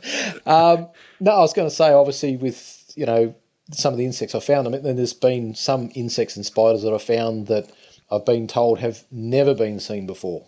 Never. I mean, nobody knows it by anyone. Exists. No. Really? That must be a buzz. So it's a great buzz. But it shouldn't be surprising because we know so little about the macro fauna in this country and around the world. Right. I think the last time I heard, I think there's maybe 7,500 described species of spiders, but there's potentially 10,000 or more in the country. Oh, wow. And in terms of insect numbers, we've described maybe half. Really? Maybe. So there's always a chance for anyone who goes out and looks long enough and hard enough and photographs everything they can find, or, for the people who collect everything they can find, they're invariably going to find something that's never been seen before. Yeah. And so, it's a great little thrill when you send a photo off to someone saying, hey, do you know what this is? And they come back and say, oh, that's a new species of spider. Never been recorded before. How does that work in terms of naming it? Is it like a botanical plant? Do you get any say in that? Well, in my position, it's unlikely unless someone is prepared to name something after me, or use a name that I don't speak Latin or Greek, so I couldn't even suggest a name to them. Yeah, I could just say, I suggest you call this a red beetle. But in terms of naming rights, to have something named and described, you'd have to collect it. Someone would have to pull it apart and check the genes, check the genitalia, because that can actually define different species. Yep. And figure out, in the big scheme of things, is it this species? Is it that species? No, it's neither of those. It's somewhere in between. Looks like it's a new species. And then they've got to, I don't know what they do after that, but they've obviously got to submit some recommendation to say, I believe this is a new species, and and it goes from there. And then as far as the naming convention goes, I honestly don't know how they work that out. I know obviously people who collect insects will sometimes have them named after them because they're the collector. But for people like me who will only photograph them or refuses to collect them, who knows? I mean, and to be honest, I don't really care. Yeah. I do this because I love it and because it just gives me so much pleasure to go out and find these things. And if someone else wants to go out and collect them, that's fine, as long as it's not for commercial gain, which I personally despise. Yeah. Collecting things to sell, to overseas markets and things like that. Yeah.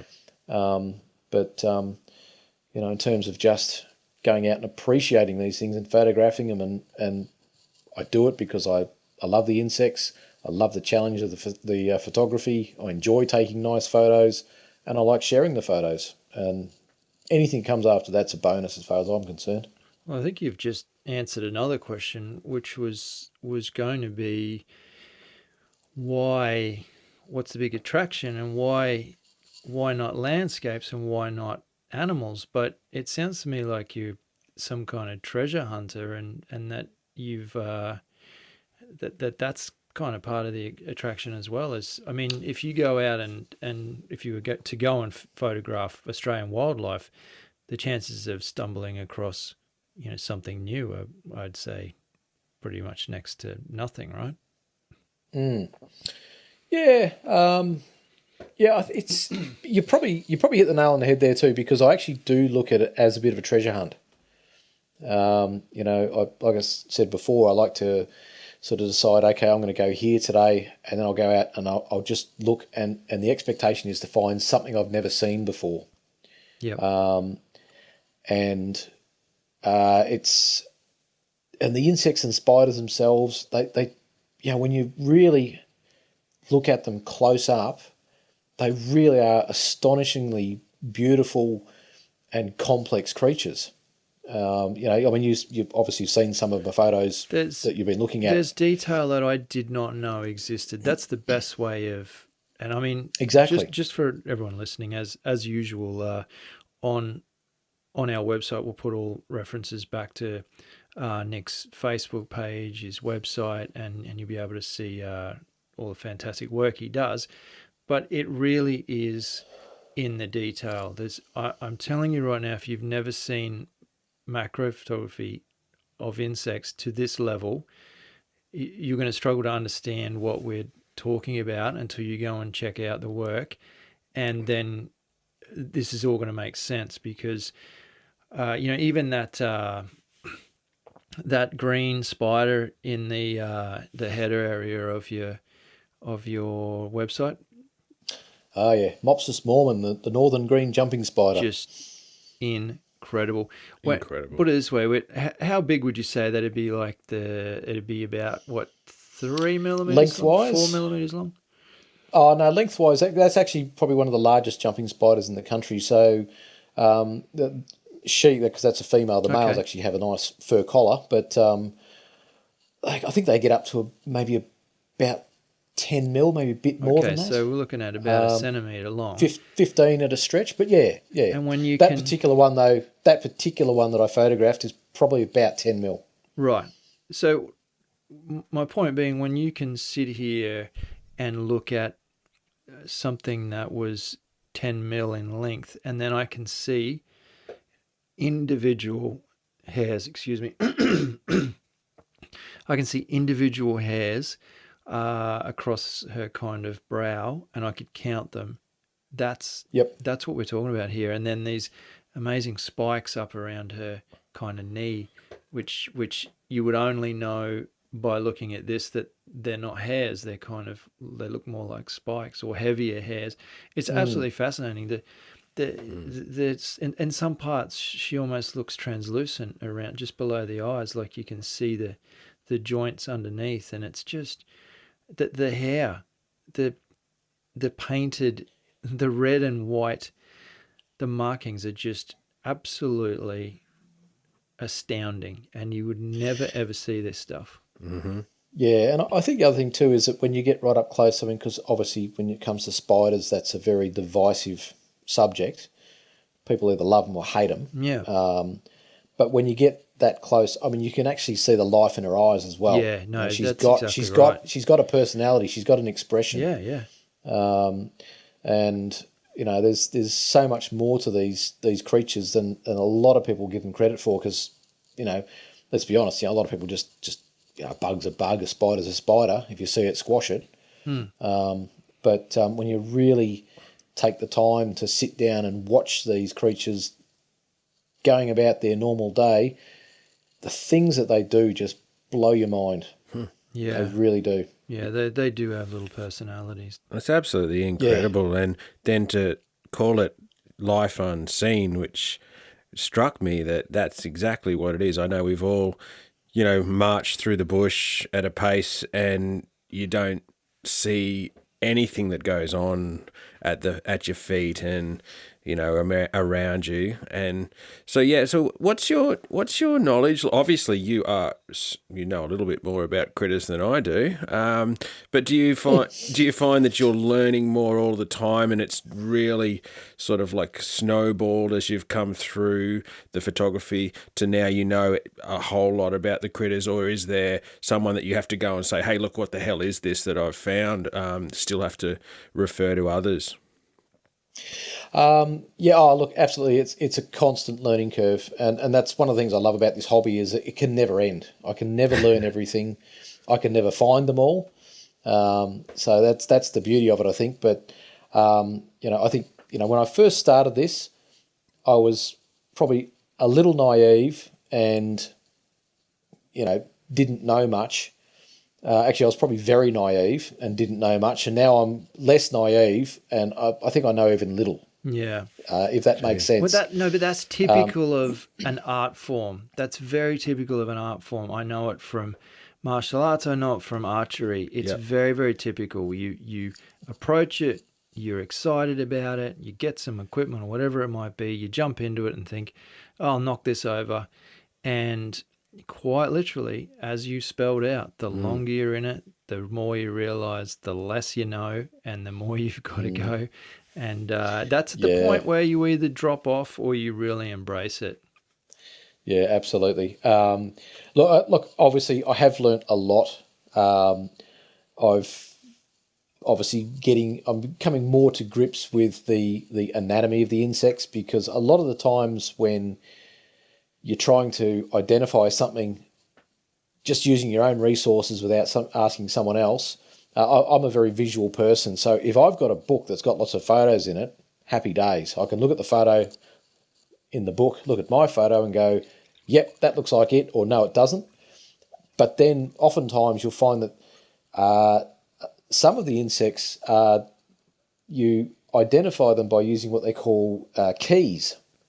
So, and it's like a tree, I suppose, because you start off and it says, does it have two eyes? Yes, it does. Okay, go to question 2. No, it doesn't. Go to question 3. And then you go to question 2 and it says, does it have 6 legs? Yes, it does. Go to question 4. No, it doesn't. Go to question 8. And so you end up using all these little markers, the shape of the wings, the colours, the whether they've got little punctuations in them or not, and all these minute details, even the number of segments in the antennae. Wow. And really? And then hopefully if I've got a good enough photo to give me a clear enough representation to be able to compare that to these keys, hopefully I can narrow that down to maybe a genus or a family, or maybe a genus. If I'm lucky, I can narrow it down to the species level. So it's like I said, it's one of these things you just got to keep learning. I can go out and take a photo. It could take me 30 seconds to take a photo. It could take me 10 years to identify what I photographed. Literally. Really? Can you break down just for the people who don't know anything at all, like myself? Can you just break down those the hierarchy of the species and genus and all those other crazy words you use? Yeah, I hate you. It's. I'd actually have to refer to my website, to be honest. Is that There's I'm on your website right now. Is there a page where I could? Is it on the order of things? I don't know. It's my website. I don't look at it. Here we go. Ladies The and order of gentlemen, things, yes. ladies and gentlemen, I will recite to you.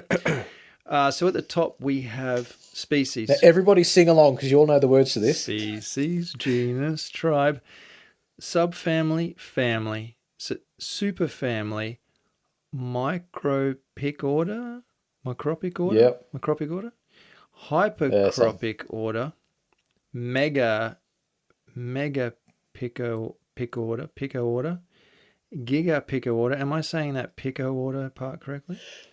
There's a lot of big words. Let's just leave it at that. Yeah, that's very. I struggle with it too. I still can't pronounce half of the things I find. We're only halfway there, ladies and gentlemen. Stay tuned. I mean, micro order, infra order, sub order, order. Finally, get down to order. Class, phylum, phylum. Yeah, phylum or phylum. Yeah, Phylum, and then kingdom. Yep. So, okay, wow. For anyone who thought this was going to be an exciting podcast, I'm sorry. Yeah. Back at school here. Yeah. So but that's the kingdom is the largest the denomination. kingdom is everything. The kingdom is everything. Kingdom and is then everything. Then it the, goes the back. animal kingdom, the plant kingdom. So And you're saying you Yep. get down to, what did you say? If you're lucky, you get down to Species. To the species. Oh, right, yes. And that's which why is the ultimate goal. I recall seeing Yep. a picture of yours of what I saw as ants, lots of ants. But apparently they're all different species, which Yeah. I love yes. that when you go Yes. when you go into ants. They're just there's a ants, right? whole Exactly. subcategory. Yeah. Exactly. I think you even made that comment yourself once upon a time, Tom. When you and I first discussed getting a website started up, I think you actually said yourself, as far as you were concerned at the time, a bug was just a bug. But these photos have made you look at things a little differently. Oh no, there's and I'm repeating myself again, but there's nothing more fascinating than this. And when you look at the detail, let's put it this way: the human eye cannot see this, and that's the problem. We can walk into the wilderness and appreciate different birds. Either via their call or visually, because they can be quite different. A currawong sits down on a tree, and then another bird, like a lorikeet, comes along, and you can see the difference. You can see the details. Two ants move past your foot while you're sitting down on the trail, and you just see two ants. But this is a reality that I know the difference. You didn't have the difference. yeah, you do. Yeah, what's that scent she's putting off? Yes, that's the... Yeah. No, it's the identification, Nick, that I think is just amazing. And we've got friends that are good at identifying plants and different trees, etc., and animals and stuff that we see every day. But this is stuff that I've never seen. I look at it and I'm amazed, mate, that, your photography is what I want to talk to you about, because I'm really, really impressed that you can use a camera like this. And then obviously the identification is just out of this world in terms of what we usually would call just an insect, or a bug. So there you go. I believe. Yeah. Oh, thank you. I believe, Craig, that I actually said. I think I said it on a podcast, but if not, I have said it to you in person. That Nick is to insects what Josh is to plants. Yeah, I get that. Yeah, no, I've got that early on here. Yeah. So imagine if the two of them went hiking with us together. It'd be absolutely ridiculous. I don't know Josh, but I'm going to assume this is a compliment. Yeah, it is. Right. He's on he is a good hiking buddy of ours, and we actually met him on the trail, and then he's come on a bunch of hikes with us. And he recently, I say recently, it was a year ago, we went on a big hike together, and we decided to record a podcast while we were sitting in a cave. Yeah. One evening, and he just went loose with his botanical knowledge. And I've been out hiking with you, and you're rattling off these names, and it's just astounding. He works in bush regeneration, so he has a real thorough knowledge of the wilderness, of the plants, and And yeah, I think he'd be getting off on your chat here. And I think if you got a little bit more into some of the things you've seen, we'd have to be careful old Josh doesn't start getting into identifying bugs, I reckon. Oh, mate. Well, actually, you can probably tell, Josh, that I actually extended my website a couple of years ago to include wildflowers. Yes, I was going to mention that, actually. I was going to say, Yeah. that's not the only thing you photograph. I mean, Yes. let's not get this wrong. Nick can he takes absolutely beautiful landscape photos. So let's not, it's not that he can't use a camera. You've taken some beautiful photos over the years, made of various places you've been to, things like mountain ranges, and, derelict kind of heritage buildings and stuff like that is one that sticks out in my head. But then we had this kind of thing pop up a few years back where you started posting these photos of wildflowers, and they are absolutely fascinating. So if people, a lot of our listeners from around the globe, if perhaps you're not into insects, go and check out the wildflowers on Nick's website. It's an amazing website, right? And have you had any publications? Have your photos done any things for you that we don't know about, or our listeners might be interested in? Look, to be honest, I'm terrible at selling myself, so I don't. This is not what I do is not a big commercial venture, but my photos have appeared in a couple of dozen books now at least. Oh, good. And these are publications, a lot of them from the CSIRO and things like that. So just for our international listeners, mate, just tell us what the CSIRO is. Yep. You don't have to tell us the acronym. Just tell us what they do. Yeah. Well, the CSIRO is like Australia's sort of national scientific research body. They cover a lot of different fields, but one of the fields that they do cover is obviously entomology, and they have the largest insect collection in the Southern Hemisphere. Wow. Which is based in Canberra, which I've had the privilege of going there once and been just let loose. Said, right, off you go. You can go and open all the drawers and look at whatever you like, and wow. You see, that's it right there. And just for anyone not listening, not from Australia, everyone's not listening. Why would you listen to this? So anyone not from Australia, anyone not from Australia, get the dump button ready. The CSIRO is a big thing. It's a big name, and like Nick said before, he's terrible at selling himself. To have these guys publishing your work is astounding. It's fascinating. It's just a huge honour to have something like that. Yeah. But look, every now and again, an opportunity does come along. I recently sold a photo to to the University of California for a journal that they publish on insect behaviour. They use one of my photos for their front cover. I've had photos appear in the American Entomological Society's calendar that they produce each year. Wow. So, they're just little things that it's just a nice thrill. Every now and again you get paid for it. I must admit, these days I'm probably a little bit tougher in that regard. I used to be quite willing to say, yeah, you can use my photos, but nowadays it depends on who it is. Yeah. Because there are times when people will say, hey, I'm producing this book and I want to use your photo. I can't afford to pay for it. But of course, they're producing that book so they can sell it and make money from it. Yeah, sure. 100%. If I've been out in the bush for hours on end and done all this work over 15 years to take photos and spend, I can't tell you how many hours trying to identify them, and then for someone to just go, just give me that photo. It doesn't sit well with me these days, but there are, like the CSIRO, there are people there who have given me so much free time to help me identify the things that I've found that it's, I'm more than happy to say, look, if with your next book, if you need some photos, you let me know, I'll help you out. And obviously I'll end up getting a free copy of the book, which is a bonus for me. So that's a win as far as I'm concerned. Good.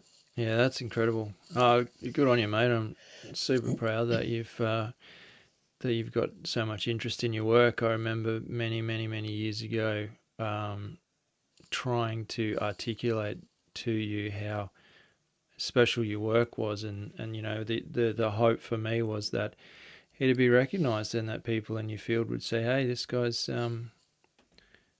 he's all right. Yeah. Well, not he's all right, his work's all right.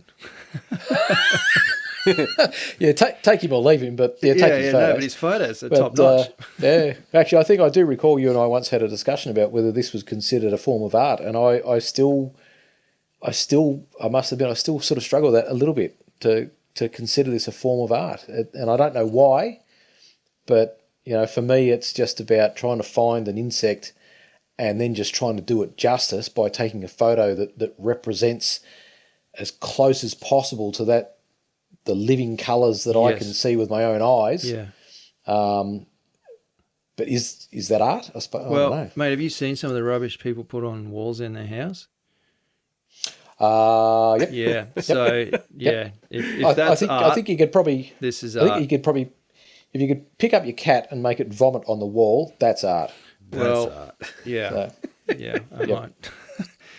No, I think well, look, I don't get much, but I do get that. I think you're trying to say, and I love it actually, Nick, that you're trying to get a flat response from this. You're not trying to influence it. You're not trying to color it. You're trying to make it look as natural and as realistic as it can be, so that take yourself out of it as much as you can. So that's why it's not art. Is that what you're getting at?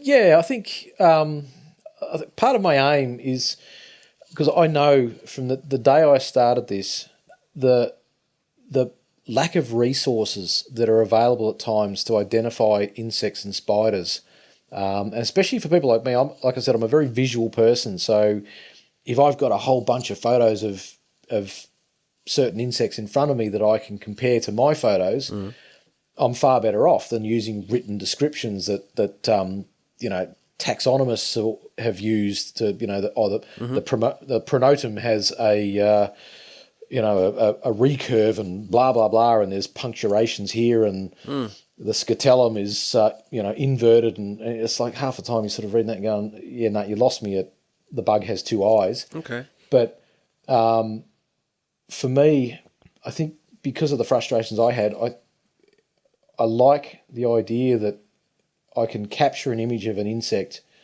that looks like exactly like I saw it. Yeah. And so if someone else sees it and looks at my website and says, that's what I saw. Yeah, I feel like go. I feel like it'd be a disservice to.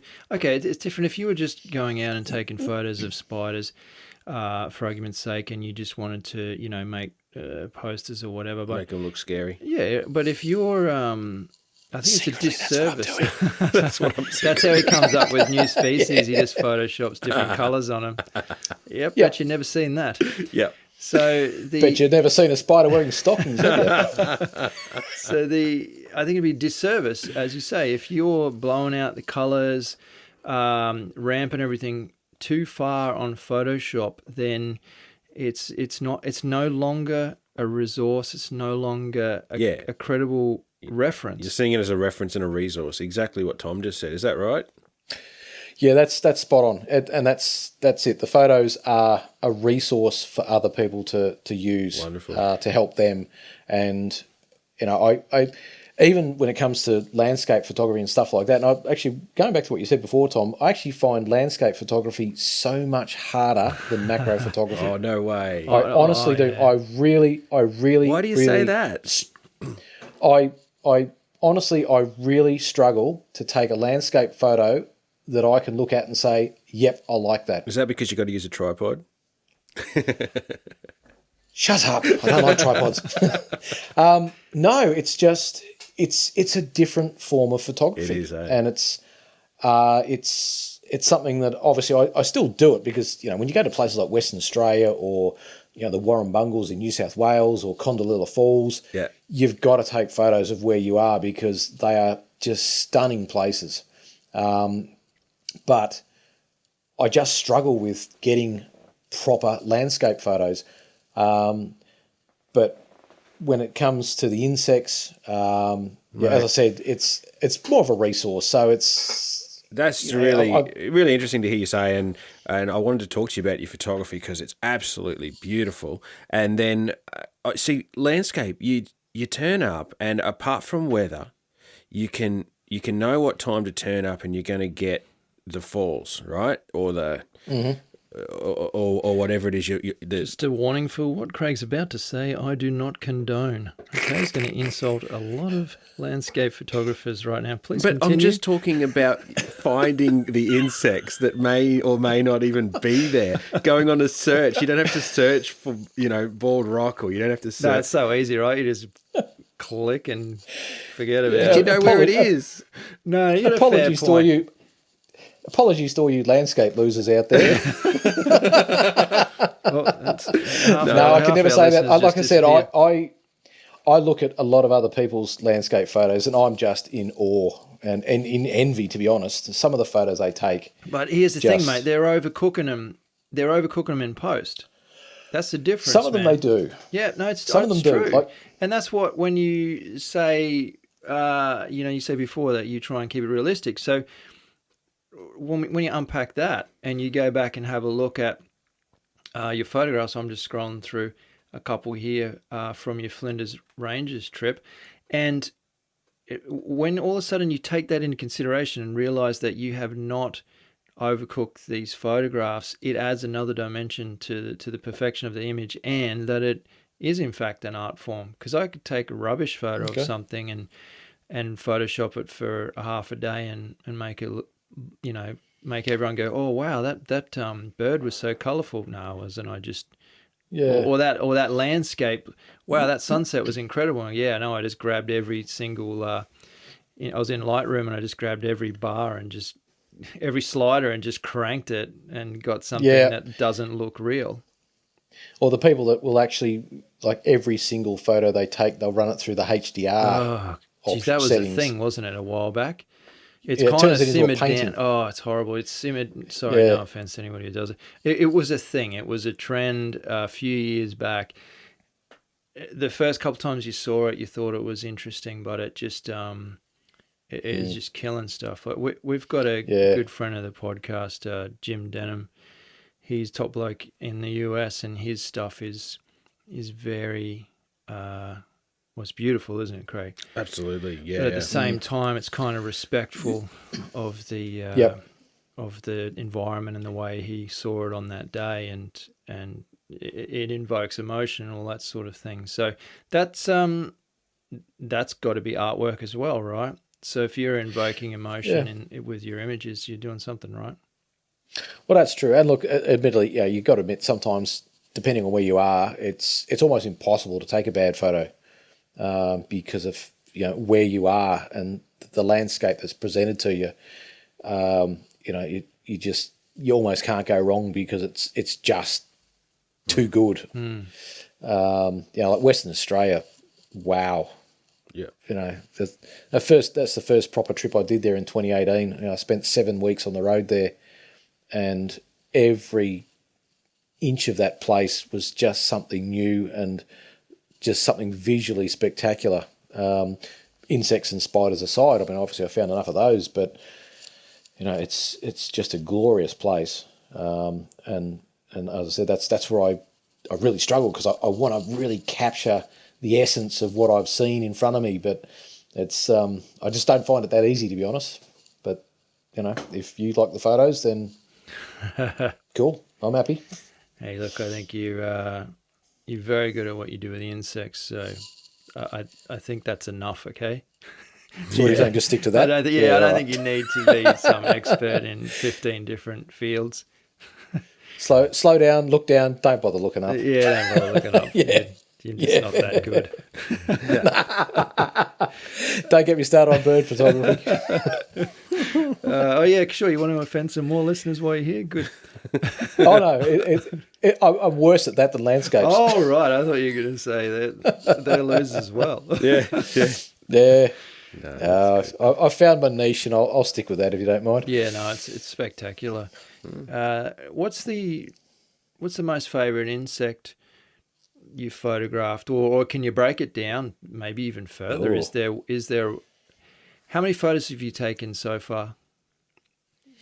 Last count, it was approaching 40,000. Okay, so not many, right? So only 40,000. Yeah, so a couple of dozen thousand. Is there an image that you can go back to time and time again and just say, that is, if I had to pick one image as my legacy, that image is perfection. It's the best thing I've ever done. Is there an image? Does it exist? No, they're all perfect. Perfect. Appreciate your honesty, Mr. Monaghan. No, look,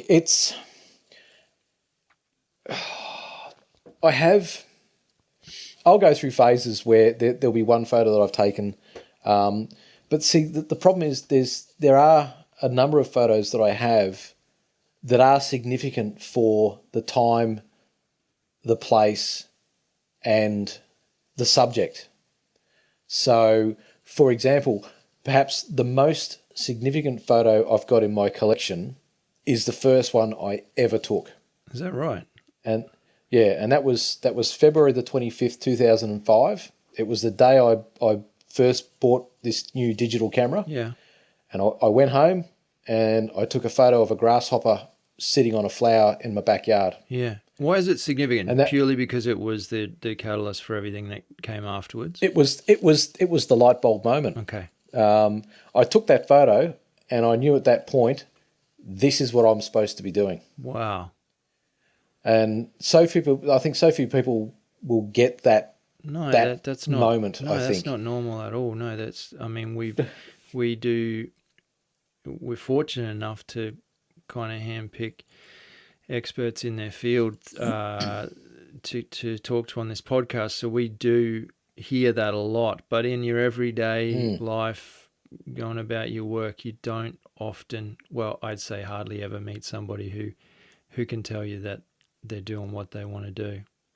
Yeah, I mean, I could tell you what the temperature was, and I could tell you what the time of day was. It was just such a significant point. So in terms of overall significance, that's it. Yeah. But then, obviously, since then, there's been other photos that have been significant. For example, in 2013, just before I did the big trip up to northern Queensland, I'd gone out and I'd bought all this new camera gear, the twin light flash and the MPE 65mm macro lens and all that sort of stuff. And that was the first time I came up with this homemade diffuser setup. And I went out and took a photo of a shiny black beetle. Yep. And when I looked at that photo, that beetle basically just looked like black leather. Yeah. You know, there was no harsh reflections, and the design on the beetle's wing coverings, it looked like stitched leather. Yeah. And at that moment, when I got this beautiful photo with no harsh light bouncing off and with all the details right there and completely visible, again, that was another moment. It was like, I've taken the next step. And I've now taken a photo that I've wanted to take for 10 years or more. Yeah. But then, of course, you know, there's others. There's a photo I took of a sawfly. A sawfly is like they're related to bees and wasps and ants. They're like a primitive wasp. They don't have stings, and you often find them on eucalypts and things like that. But I found this sawfly mother standing over her grubs, her babies, on a eucalyptus leaf. And she wasn't going to leave for anything. And she even advanced towards me a couple of times with her jaws open. Wow. So she was standing her ground. And so I took this photo of her standing over her brood with this ultimate defensive posture. And, you know, that was significant because that ended up on the front cover of the American Entomology Society's calendar. Wow. And it ended up on the front cover of the University of California's Insect Behavior Journal. But then there's others that are just significant for me. You know, like the jewel beetles, as I said before, are perhaps one of my favourite insects because of the stunning colours that you can find. And so there's so many of those that are significant because, some of them might be species that I've always hoped to find but never thought I would. Yeah. Or they're perhaps beetles that I've seen before but have missed so many opportunities to get photos because they've flown away, or I've had the camera set up wrong, or the flash didn't go off. So it's just a lot of little moments that are significant for me. So to be honest, I couldn't actually say to you, that's the best photo I've ever taken, or that's, I don't know. I couldn't do it, to be honest.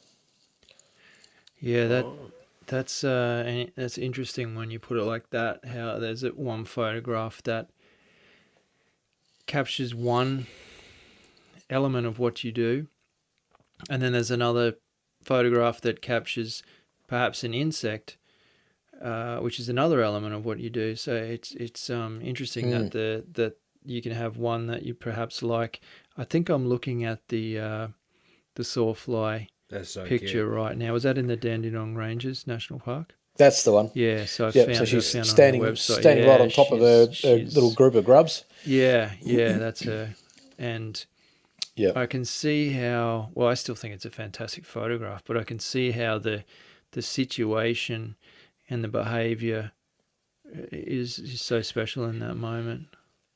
And I think it adds another element to it as well, because obviously, again, a lot of people think, a bug's a bug, a spider's a spider, but this sawfly, she's a mother protecting her babies. Yeah, that's what we associate with almost a human trait. Yes, but exactly. Maternal care is surprisingly common in the insect and spider world. Right. There's spiders like the wolf spiders. They'll carry their babies on their back for a couple of days. Yeah. So there's, like I said, there's so much more to them than people look at just at a glance when they're walking past. Yes. So it goes back to what I said before. It's difficult to see these things, and B, you're not going to have an appreciation for what's actually happening in that. Your observation of that courtship that you mentioned earlier. That's that observation comes from, first of all, seeing the insect, and second of all, taking the time to sit there and study it. And that's two things that people like a layman probably can't do to that level, at least. Yep. Oh, there's a few people that refuse to go walking with me because they just know that I'm never going to keep up. You need to know what you're signing up for. That's for sure. Oh, absolutely. Like if someone really wants to go for a walk, I won't take my camera. Yeah, fair call. It's as simple as that. But unfortunately, that I find that a little tormenting at times, because I still find myself looking at everything as I'm walking past, and if I see something that I've never seen before, not happy. Not happy. I was going to say, would you be a bit unhappy if you went on a hike with someone and said, "Oh, great, there's a bug that nobody's ever photographed." It's happened on the golf course. Golf is my other passion. And there's been times I've been out playing golf and I've sort of wandering around, and of course, as I tend to do, I'll tend to look at all the shrubs and everything as I'm walking past, and suddenly I'll stop and go, oh, I have been wanting to see that for years, and now I don't have my camera. Oh, right. My day is ruined. It's incredible that you picked a pastime that was actually slower than golf. This just goes to prove just how much patience I can have. Yeah, it's incredible. Absolutely. Yeah. But if something's not working on my computer, I'll snap in 3 seconds. But look, to be quite honest with you, at the end of the day, a lot of what I do can also come down purely to timing and luck. Any photographer who says that what they do is purely based on their skill is lying. No, that's a fact. I mean, you'd be familiar, and I can't remember the guy's name, but remember, because we both lived in Noosa together, there was a quite a well-known photographer who had a gallery. I think it might have been down... Peter Lick. Thomas Street. He had that Peter iconic Lick. photograph of the kangaroo up at Lake Catharaba. Yeah, I believe so. Yep. And I actually spoke. I can't remember how I was fortunate enough to meet him, but the first thing I said to him was, Tell me about the photograph. Is this what everyone asks you?" And he says, "Yeah, they do. That's the first question everyone has." And just to kind of describe it to the listeners, think of I believe it was a sunrise, and Yep. there's a bank, a small, very low bank on the left with some grass and shrubbery, and then there's a bank on the right. And what the photograph he's got is the kangaroo crossing that water, because the water's only 4 inches deep or so, and the photo he's got is the kangaroo is 100% in the center of those two banks. It's airborne. There's water kind of dripping or spraying off its feet as it's flying through the air. It's an absolutely perfect shot. And he said he took 3 photos in quick succession, and one was it taking off the bank, and the other was it landing on the following bank. He said there's only one frame where he got the perfection, and it was pure luck and the timing. But again, like not unlike some of the things you've been saying about just having a bit of a gut feel. He said it went towards the water, because obviously he said he was there. It moved towards the water, and then it turned around and took a few hops back to the right, and he just had this gut feel like it's going to go for it again. So he just stayed there and set up his shot, and sure enough, this kangaroo went for it. And as you say, if he's saying that's all skill, then you're correct in saying that it's not. It's patience, and it's luck, and it's knowing your equipment and reading the animal. But you got to give a lot of credit to your subjects as well. Just how amazing they are. And the timing and luck. I don't know, Tom, if you saw a photo I posted yesterday on Facebook of a jewel beetle that I found in Western Australia. Is it on the purple flower? Yeah, I saw it. That's the one. Yep. So looking at it now. Just to set the scene for that, I was driving from Exmouth to Karratha, and after leaving Exmouth, I had to cut inland to get onto the main highway heading north. And I was obviously, this is sort of mid to late September, so wildflowers are going off. It was just beautiful scenery, red dirt, and at just a random point, I thought, I've got to stop here and take a photo of a few of these wildflowers. Yeah. And literally middle of nowhere, there was just no one around, and got out of the car, walked off into the scrub a little bit, took a few photos, started walking back to the car, and walked past this flannel bush, and just happened to look down. I think it's probably better known as Solanum laciophilum, something like that. Is that, would I be correct? Yeah, I'm reading that straight off your Facebook page. And I just happened to look down, and there was heaps of these flannel bushes around, and I'd walked past a dozen of them, and I just happened to look down at this one, and I just saw this tiny little bit. That to give you some perspective, that beetle is it's less than 10 mils. Yep. Maybe 5 or 6 mils long. Yep. Just saw this beetle sitting on there, and obviously I'd been hoping to see a jewel beetle at some point, but I thought the last place I'd find it is in this sort of arid landscape with, a few flowers. Yeah, sure, the flowers will attract them, but I just was not expecting it. Nick, you've mentioned... Had I walked... Oh, you can continue your story. Go on. I was just going to say, had I walked 2 metres that way or 2 metres that way, had I parked 10 metres further up the road, fair call. Arrived 5 minutes later, chances are I wouldn't have seen it. It was a chance meeting, and you guys had a nice meeting. Look, you've talked about these jewel beetles a few times. What's so special about them? Why do you love them so much?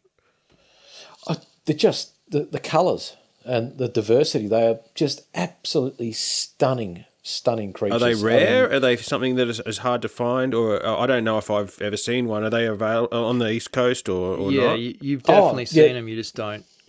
I mean, Yeah. I only know this because when I went out with Nick, he says, "Oh, that thing there's a jewel beetle." And I said, "Oh, I recognise that." But the difference is, I recognise it from the human eye. If you saw a photo of it on Nick's website, you probably think you've never seen it because it looks bizarre. Right. Yeah, look, jewel beetles, they're found all over Australia. They're found all over the world. Yeah. And they're quite a diverse group of insects. There's one genus in particular called Castorina, and I think there's about 420 species in Australia, of which I've photographed maybe 50. But they're they're nectar feeders, pollen feeders. So spring and summer is the best time to find them when everything's in flower. In like where I am in outer eastern Melbourne, in spring and summer when the tea tree's flowering and the Cassinia and the Bassaria, which is I think they call it Christmas bush, when that's in flower, they love it. But as I said, if you have a look on the website at the jewel beetle page, Yep. and just have a look at the sheer variety of colours, it just blows your mind. How would I get to that? Is it so under much- the heading of insects for starters? So you go to the insects Yep. in the menu. Yep. And then there should then beetles, Yep. and then it'll be family Buprestidae, Buprestidae. Got it. Jewel beetles. Yep. Go in there, and then there's this all is the different fascinating genus. listening for people clicking. So clicking you've got your Agrillus, you've got Oh, your wow. Castorina, you've got Melibassus, Difficrania. Yeah. But if you go into the Castorina page, that's Is that a C or a K? that's a C. Oh, it's So the it should first be- one. should be Should be genus Castorina. Yeah. Yeah. This is one you've definitely seen, Craig. Of course. Yeah. Yeah. Yeah. No. But That- then look that how looks bizarre familiar. they get. So many. Of course, different the other trick to a lot of this is that some of these species can look very similar to each other as well. So it's very easy to get them confused. And one of the other complications is some species vary. So you can have one species that might have a dozen different variations on the patterns, colours, and so on. So when it comes to identifying things, that's just one of the added complications. Yeah. These right. similarities between species, the variations within a species. As I said, with things like jewel beetles, like the Castorinas that you're looking at there, some of those can only be separated by the shape of the male genitalia. Wow. So And I bet that's really small to get a photo of. I haven't tried. Need a special lens.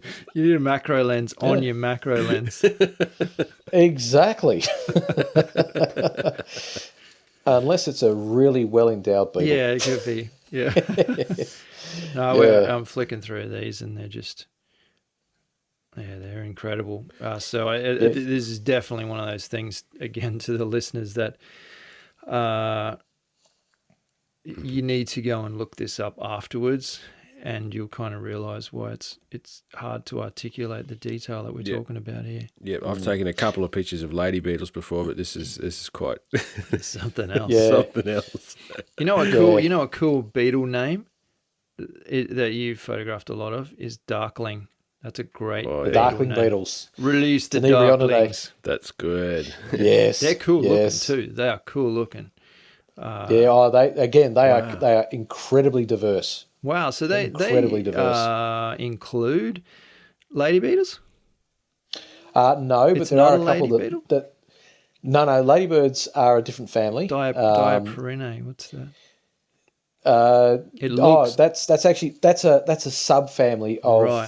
the darkling beetles, and they look a little bit like ladybirds. Yeah, and this they is do. the other thing too, because you can get beetles from different families that can actually look quite similar to each other, but when you get down to the minute detail, Yeah. then obviously there are differences. Now, obviously for that particular beetle that in that subfamily that you're looking at, the only reason I was able to identify that was because I actually happened to find images that someone else had taken of the same species, and and I was able to verify through that was actually the correct identification. So, you know, a lot of the other people out there that do this play a big part in helping me identify what I've got, and hopefully I do the same for them. So there's a big network out there. It's quite good.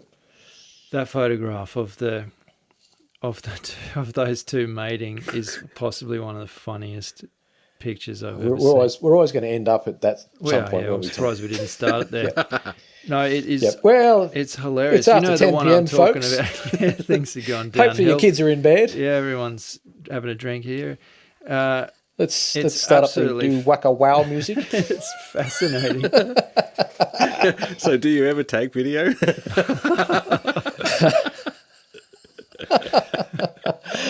I did until an unfortunate court hearing. The photo I'm talking about is this. She must be twice they're absolutely gorgeous, those. And you're right. I would mistake one of these for a lady beetle, hands down, straight away. But when you see them in this detail, you start to say, okay, no, there's definitely visible differences. But the one of these two fornicating is absolutely hilarious because the male is literally 50% of the size of the female, and it's just latched on the back there. Yeah, that's another complication is in some species the male and female can look very different. Are you guys familiar with the peacock spiders? Only through you, mate. I only know it because you showed it to me before.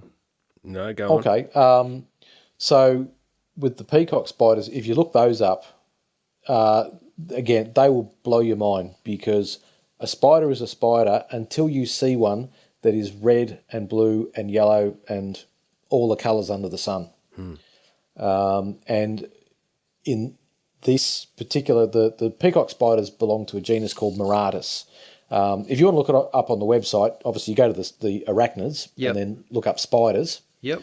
And then look up the family Salticidae, which is the jumping spiders. Oh, yeah, got it. It's got that and epic then picture of that one on that kind of salmon. Oh, and the red flower. Yeah. Yep, and then look up genus Miratus, Maratus. Yeah. And oh, wow. Set your face to stunned. Wow. Yeah. This thing looks like it's got war paint. Yeah, so in this particular species, the males are all, well, as the name suggests, they're like peacocks. They have all these garish, beautiful, bright, bold colours and all so many different arrays of designs. Oh, and gee. the females are actually quite plain, mottled brown colours. Yeah.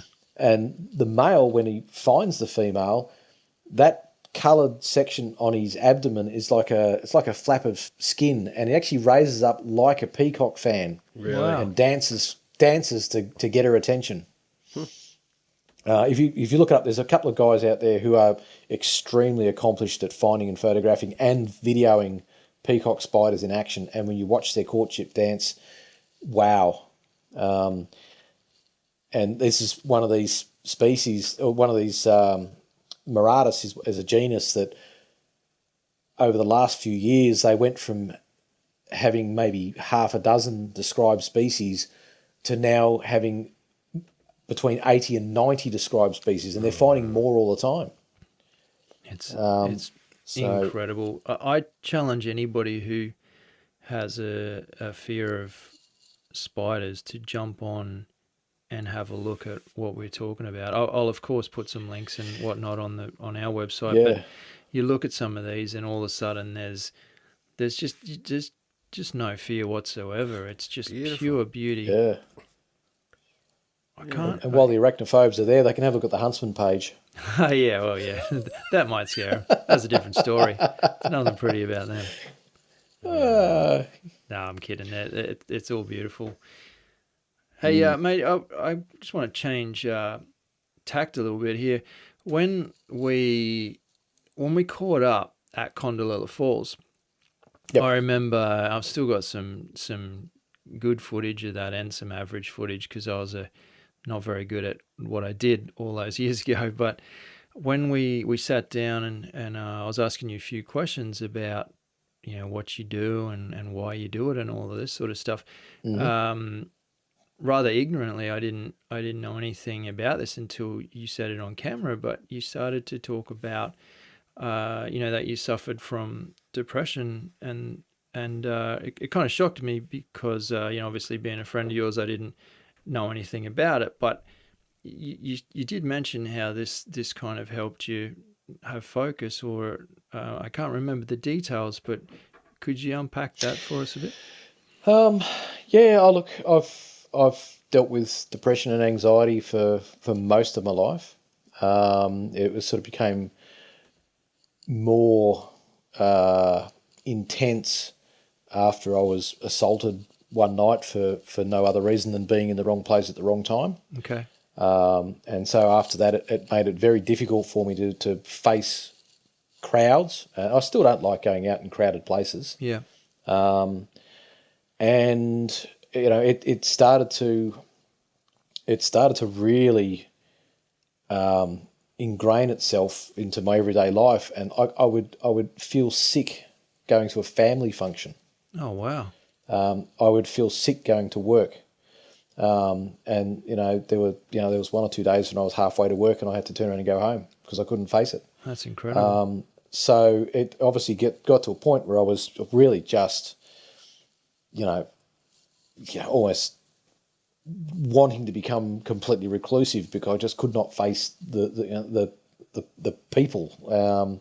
So moving to Noosa obviously was a huge change, because when you suffer from anxiety and even the slightest change can set your nerves on edge, to leave a 12-year career in finance and move interstate and take on a job working in a backpackers resort, that's a little frightening.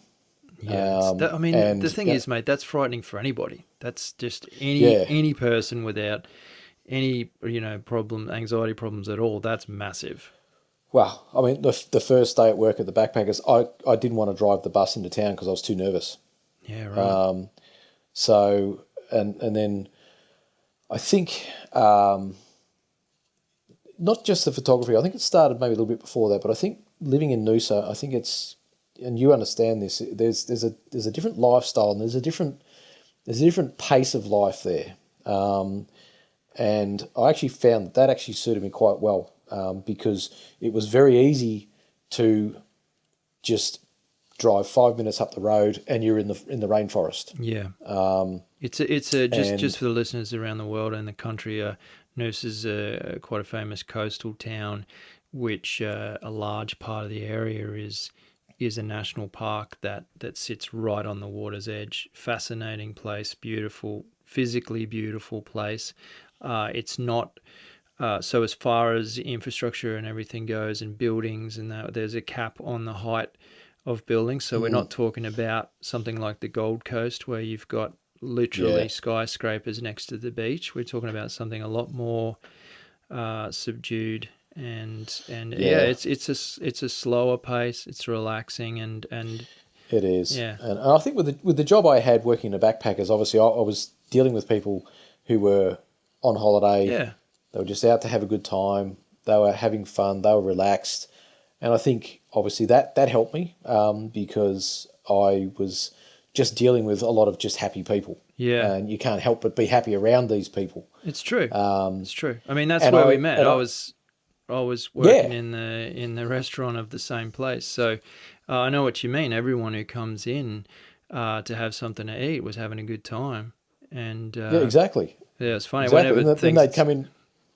Sorry, they come into the backpackers and go, who's that doofus working in the cafe? Yeah, and then they'd come to me and say, who's the twit who just served me? Yeah. So I think that was sort of the start of it. And I think at that stage, I made the decision when I moved up there that I would also be honest about what was going on. So instead of trying to swallow my pride and, if someone said, hey, you want to go to the pub, I'd just try and suck it up and go to the pub and then just feel completely on edge all night, Yeah. I would just say, look, sorry, but that's just not my thing. This is what's going on. I'm not, so don't think I'm being rude or unsociable, but this is just, what I'm dealing with, and I found that was great because the people that I knew in Queensland, including you, I considered to be like some of the best friends I've ever had because they understood and they just said, yeah, cool. That's you. That's the way you are. Sweet. We'll just, take you as you are. But then, of course, when the photography came along, that was another thing again, because once I would go out in the bush, once I had the camera in my hand and started walking off at my snail's pace, the brain just switches off and I just get lost in what I'm doing, and I, all the other senses wake up, and, I can hear everything around me and the smells, the feeling the sunshine or whatever.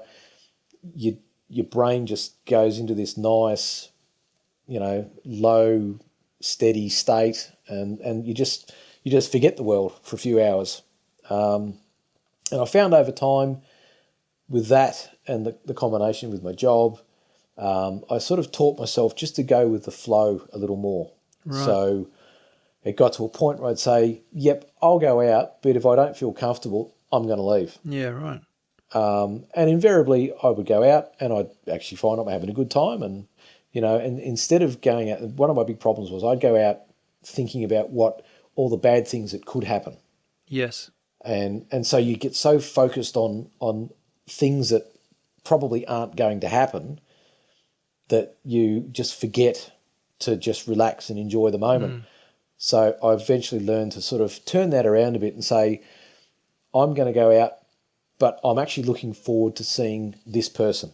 Yeah. Well, so my focus is on seeing that person, talking to them, ignore everyone else, and have a good time. And eventually, over time, like these days, a few years ago, I belong to a golf social club, and every year we go up to Tokemwall for 3 days and play golf, and we all have drinks and all that sort of stuff.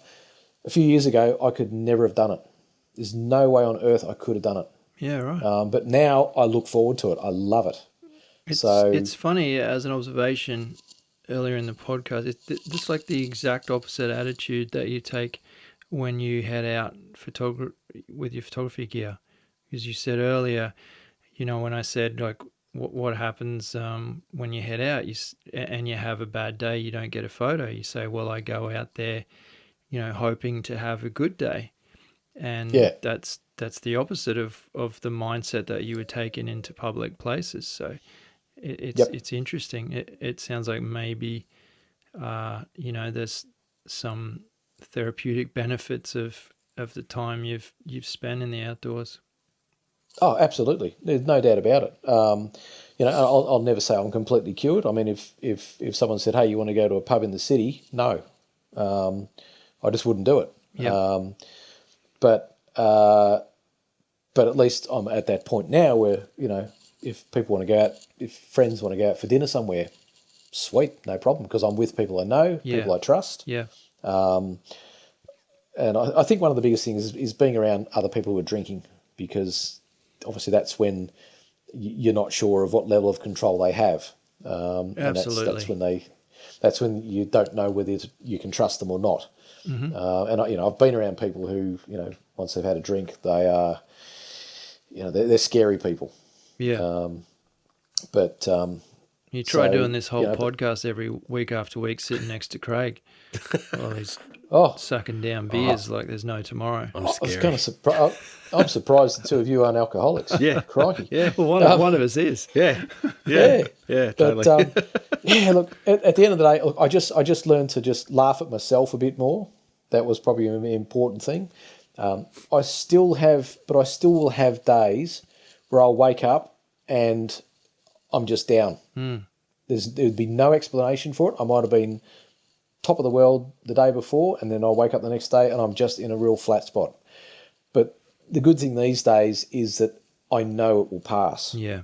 So sometimes you just sit in the boat, hold on tight, the storm passes. Yeah. So, but the you know, way you say that sounds like you think that other people don't have that. And you know, I mean, everyone has those days. You know, I'm not, maybe not to the level you have, but yeah, don't go thinking that everyone else, like myself included, doesn't wake up some days feeling super No. flat and thinking, geez, how am I going to get through this? I just want to hang out at home or whatever. Exactly. And when you put it in perspective, you know, there's other people who wake up who are having far worse days than you are. So, you know, sometimes you just got to look at it and say, Some people look, are going to play golf. I've got a house, I've got a job. You know, I can go out and take photos whenever I like. I can go and play golf. You know, I've actually got it pretty good. So, you know, you put it in perspective that way. There's, you know, there's others out there who've got it a lot worse. So, you know. No, most definitely, mate. Yeah, well, Yeah. I appreciate your honesty about that. I was curious all right. about that, and like I said, it caught me off guard at the time because, you know, to be honest, I just didn't pick it. You see, and this is the thing, you see your body of work, and you've got so much to be proud of, and you're a craftsman in that area. You're a perfectionist. I know that you're meticulous in the work you do. And that could be a bad thing. Yeah, and I think that you know, to kind of hear the flip side of that, you think, well, I wouldn't have picked that, but I think it's important to share that side of things as well. Yeah, absolutely. And look, a lot of people have said the same things. A lot of people I've, you know, opened up to that have known me for years, and they've gone, really? Never would have guessed. Yeah. Obviously, you must have done very well at hiding it. But you know, at some point, you just got to be honest about it. Number one, you got to admit you got a problem. Yeah. And accept that you've got a problem. You listening to this, Craig? And then every week. That's it. No, but thanks for sharing, Nick, because I'm sure we all get a little bit from these chats that we have on personal levels too, because, you know, we do open up and we've all got our own little struggles in life. Thanks, Tom. And yeah, so I appreciate that. Mate, how much are you, sorry, just to change a little bit tact, how much are you doing of photography at the moment? What's on the horizon for you? Is this something you have to plan ahead for as well, as part of my question? Yeah, it is. I mean, I set myself a goal of doing one good, decent trip a year. Because of various circumstances, obviously this year's just been a complete write-off for myself and pretty much everyone else around the world. Yeah. But yeah, last year I didn't actually get to go away, but you know, there was different circumstances. I just bought a new car, and there was a few other things going on, so I never got the opportunity. So I basically set myself a goal of every September, October, going away for at least 3 weeks, maybe 4 or 5 weeks if I can. Right. And go somewhere. And that's one of the other things that this photography has done for me. It's given me the motivation to explore new places. Yeah. You know, it's you know, like trips to Western Australia. I mean, that was just a pipe dream for so many years. But the photography made that gain its own momentum in the end, because obviously when you look at Australia, there's a lot of stuff on the West Coast that you're not going to find on the East Coast. Yeah. And if my website is going to be devoted to photographing Australian insects and spiders, I've got to travel around Australia. I can't just take photos all over the East Coast and say, here's your Australian insects and spiders. Yeah, that's a fair call. So yeah, it's given me a real drive to find new places. But having said that, it's also given me a drive to go back to places that I've been to. Perfect example, Girraween National Park. It's a tiny little national park just over you got the Queensland New South Wales border. It's not far over on the Queensland side. One of our favourites. Yep, love it. Absolutely. You go there in mid to late October when the tea tree's in flower, it's like a jewel beetle mecca. Yeah. I photographed 32 species in 3 days there. And considering for the first 5 years of my photography, I'd photographed 6 species of jewel beetles. So to find 30 odd in 3 days, I think I found 28 in 1 day.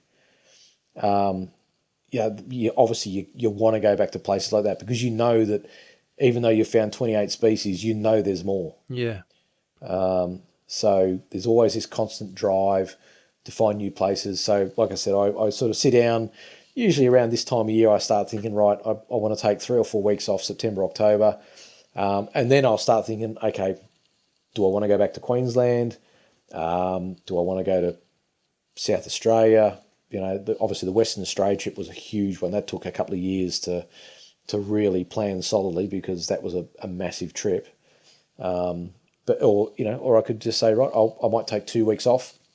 I might spend 5 days up in northwestern Victoria at Little Desert National Park in the Mallee. And then I might spend, a few days in the Grampians on the way homes.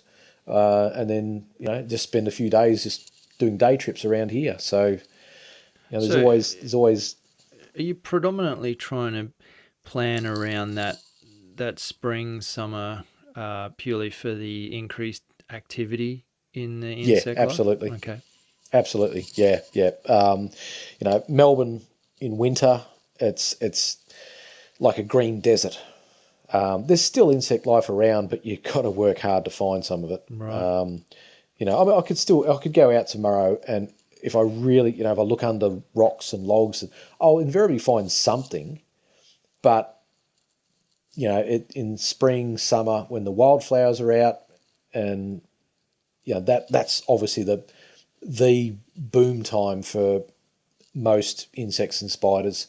Obviously, the further north you go, the longer the seasons will be. In the far north, I think every day's insect season up there.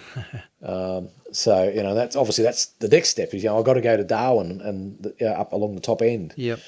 And of course, there are hot spots. Southeast Queensland is actually quite a well recognised hotspot in terms of diversity because it's got that. It's where the subtropical meets the tropical, and so you've got this good blend of environments there that attract so many different insects that cross over in those environments. So it's a great place to be. It is exactly what Josh said about the let me get this correct, the flora. It's exactly what he said. I'm not sure if you remember that, Craig. Yeah. It's exactly what he said about the flora of the exact same area. He said it's so unbelievably diverse in a small section of the country because you have rainforest up in the mountains and then you have the kind of seaside stuff and then you have that real quintessential Australian bush in between. So it's funny, he's exact same thing but for plants. That's crazy.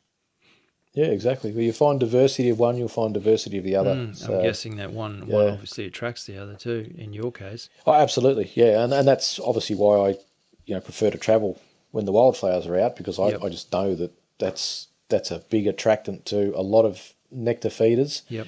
And, of course, in turn, they attract the predators. So, you're getting this nice, mix of insects from, that have different feeding habits and even, go out at night as opposed to going out during the day. I found there was a couple of times when I was living in Queensland, I went out at night. I'd find more at night than during the day. Well, we had a fantastic, our hike went so long that we didn't get back to the car until 8 p.m. from memory.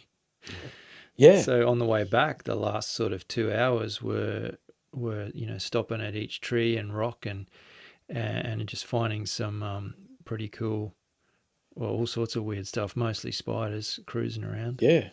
And in the right conditions, go out at night, hang up a white sheet and hang a light over it and then just step back and watch the show. Right. Yeah, that's interesting. So does your gear allow you to still film it, take shoots at night, or is it different gear or not really? No, it's the same gear, but I'll carry a torch. and basically just I'll hold the torch sort of under the camera so I've actually got enough light on the subject so I can see it and get the focus right. Oh, yep. But all the gear's the same. I'll still use the same flash settings, everything else. Yeah, right. And it kind of looks like daytime in the end, or do you recognise that it's nighttime? No, it looks like day. No, it looks pretty much like daylight. Right. Excellent. So it, as long as that you don't, if you've just got if it's just a photo of a bug on some bark, then obviously the only background you got is the bark, so it could be day or night as far as anyone's concerned. But if the bark is sort of if the insect is kind of you can see the sky in the background. Obviously, when you take the photo, it's going to be very black behind it. But that even happens during the day with the settings I use. So, because if you go out anywhere with Tom and I, we start talking about bugs as soon as the sun goes down, because that's when they seem to come out and they seem to cause problems. Oh actually, man, Craig and I were sitting around the fire. Quite a while ago now. Oh yeah. And I had long pants on, but I only had a pair of pluggers on. And I guess flip-flops in other countries, and we were just chatting away, and I felt something kind of crawling around halfway up my calf, and as I put my hand on the pant leg, there's definitely something in between the fabric and my leg, and I just kind of shook it and flicked it and shook my leg and shuddered for a second and thought, ugh, something like a bush cockroach or something, I don't know. Yeah. And then we're chatting away, and a few seconds later, I'm just going to have a look, and I shone my head torch down on the ground, and there was a scorpion there. We were just both so cool about it at the time, but looking back, oh yeah, I mean that night could have gone a lot worse. That's when Tom screamed. That's when Tom screamed and jumped up on the chair. Yeah, there was into Craig's lap. Yeah. Oh, look, mate, I've made the mistake of going out one night to try and photograph lightning near Lake Catharaba, where the mud flats are, with no error guard. Oh, wow. So mud flats in Australia are kind of mangrove style things. I reckon I took about 5 photos in between dancing a lot to keep the mozzies and sandflies off me. Yeah. And that was enough. Yeah, that's interesting. That's actually let's face it, interesting question. Do you have to be a little bit careful about any sort of insect repellent on your hands or your fingers and when you're getting close to these guys? No, it doesn't seem to bother them. Yeah.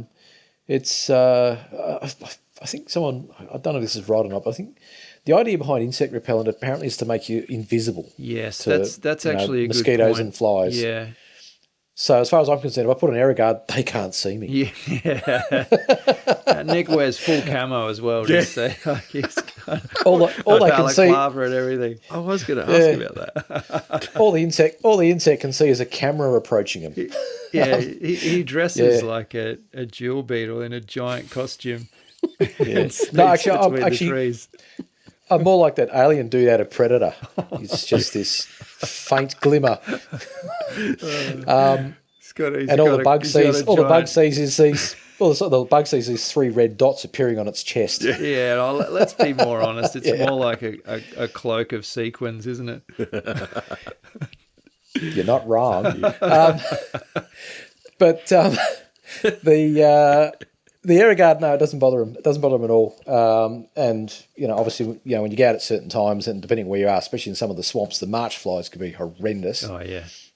So you got to be covered. But obviously, I'm more concerned about leeches than march flies, because leeches don't care about error guard. They don't like. I'll tell you 2 things from our experience.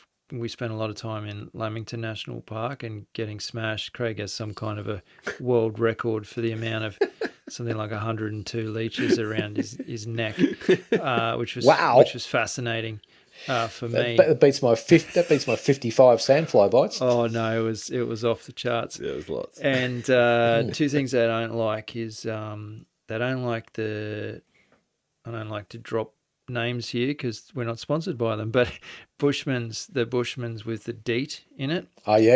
I mean, I only use it at extreme times because I don't like walking around with DEET on me. But it definitely works. Even if you don't put it on your skin, for example, I put it around the bottom of my shoe, and as soon as, I mean, we've tried it, we've gone right up to a leech, and the second their skin touches it, they recoil as if it's fire. And the other thing is salt. Cannot stand salt. So I've often thought I should carry salt with me. I've always got a Ziploc bag in my first aid kit of salt, and usually I won't.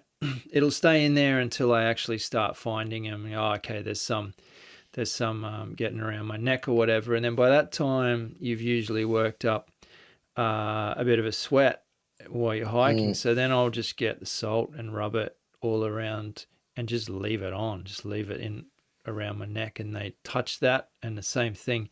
You sprinkle a tiny bit on a leech, and it recoils like you've just burnt it with a lighter.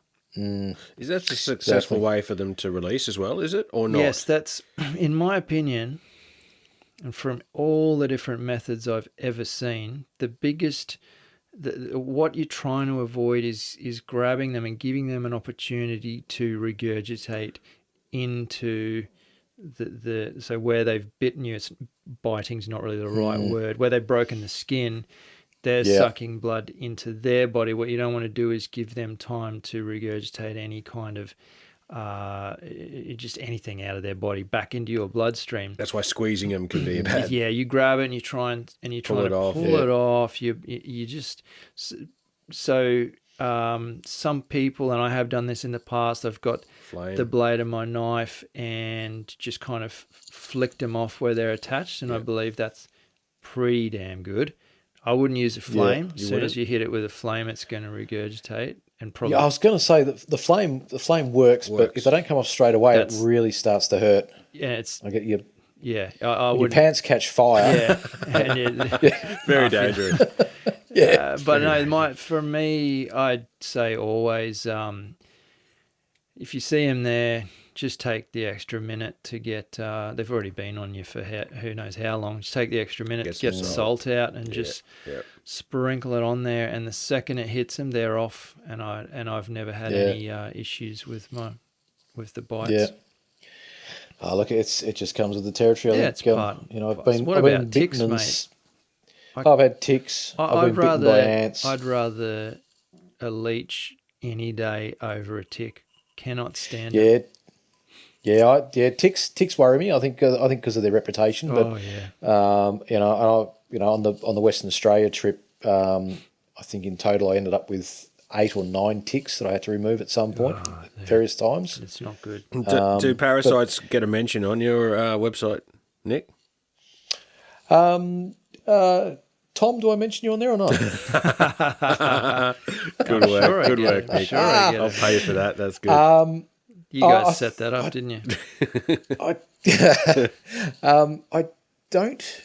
don't know if I've added ticks, but probably because it's actually not that easy to get a photograph of a live tick that isn't buried in the skin. Yeah. Yeah, right. Yeah. Yeah. Matter of fact, I've only got a photo of one tick that was crawling along the ground, trying to get to me. Yeah.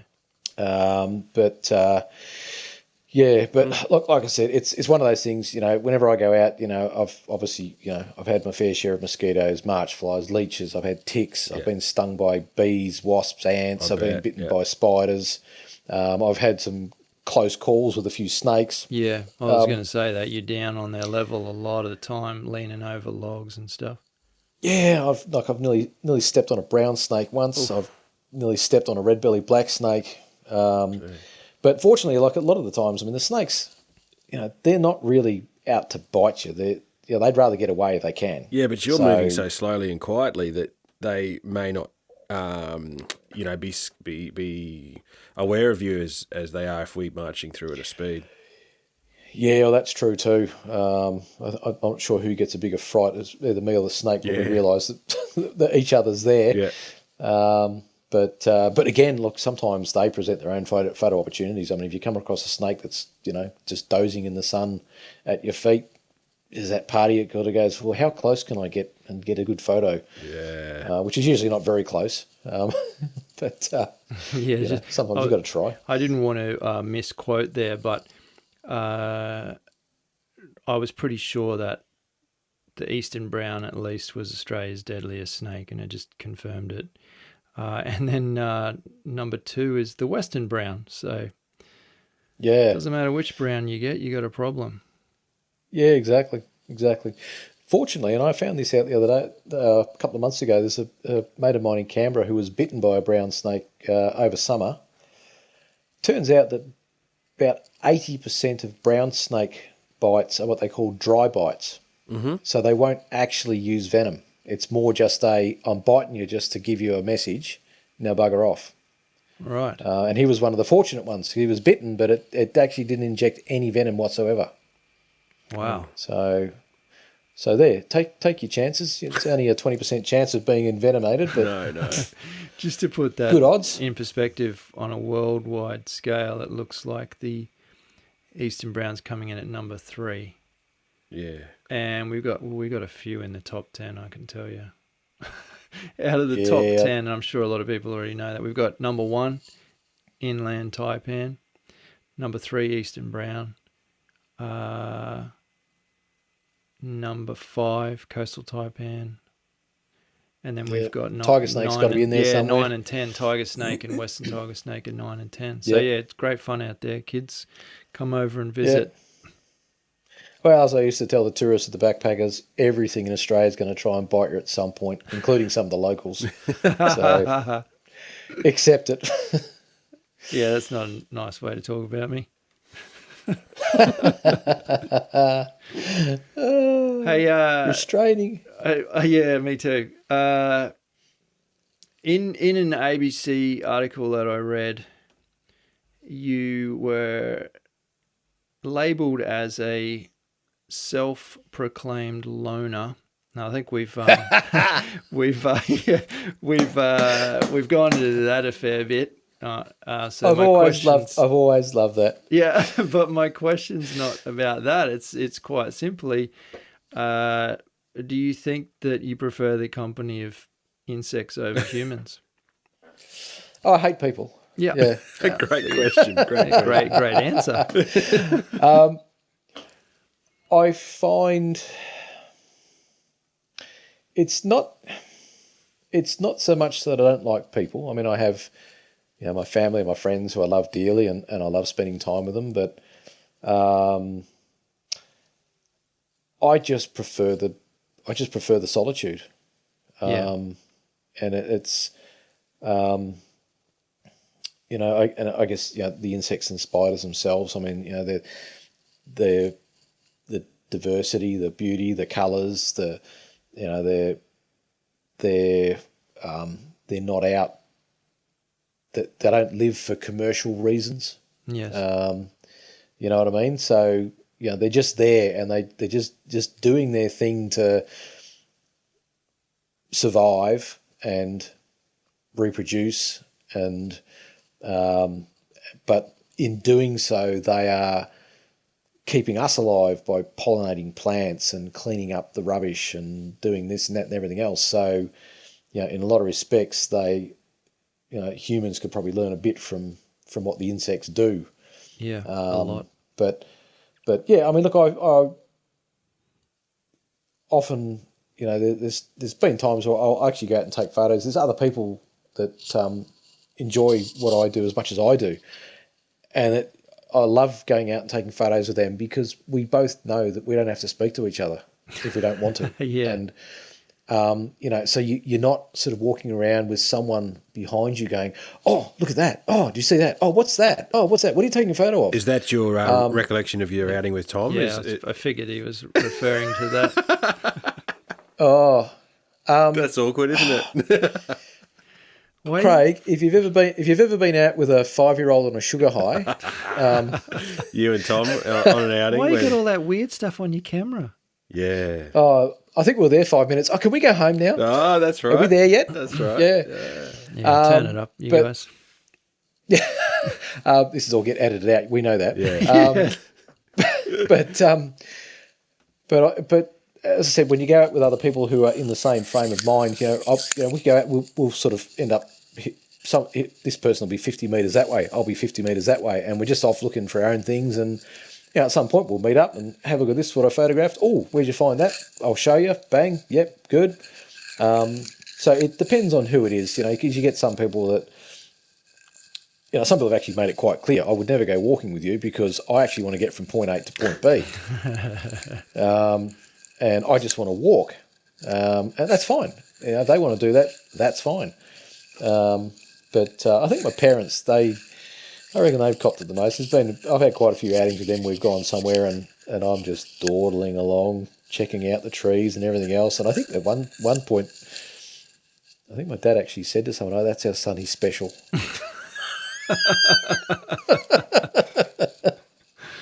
Well, you are special, mate. Special in your field. Yeah. Well, you've got to be unique in some way. So I was hoping for the perfect golf swing. I was hoping that would be my gift, but as it turns out, my gift is spotting tiny things from 10 metres away. I'd have to say, in some respects, you've had a win there. I have more respect for you than if you did have a good golf swing. Oh, you wouldn't say that if I'd won the USPGA. I wouldn't know you. Probably not. Well, you would have until I decided that it wasn't worth it, but yeah. But no, look, I love what I do, and it's who I am. Yeah, you can tell. I mean, it's nothing short of a very healthy obsession, and it comes through in not just in the photographs you take, but in the amount of effort that you go to throughout your website to document these things and do your best to be very clear about what you're seeing. I think it just shines through. There's a meticulous approach to everything you do. It's been fantastic. Thanks so much for spending all this time with us and sharing all of your knowledge. Absolute I think pleasure.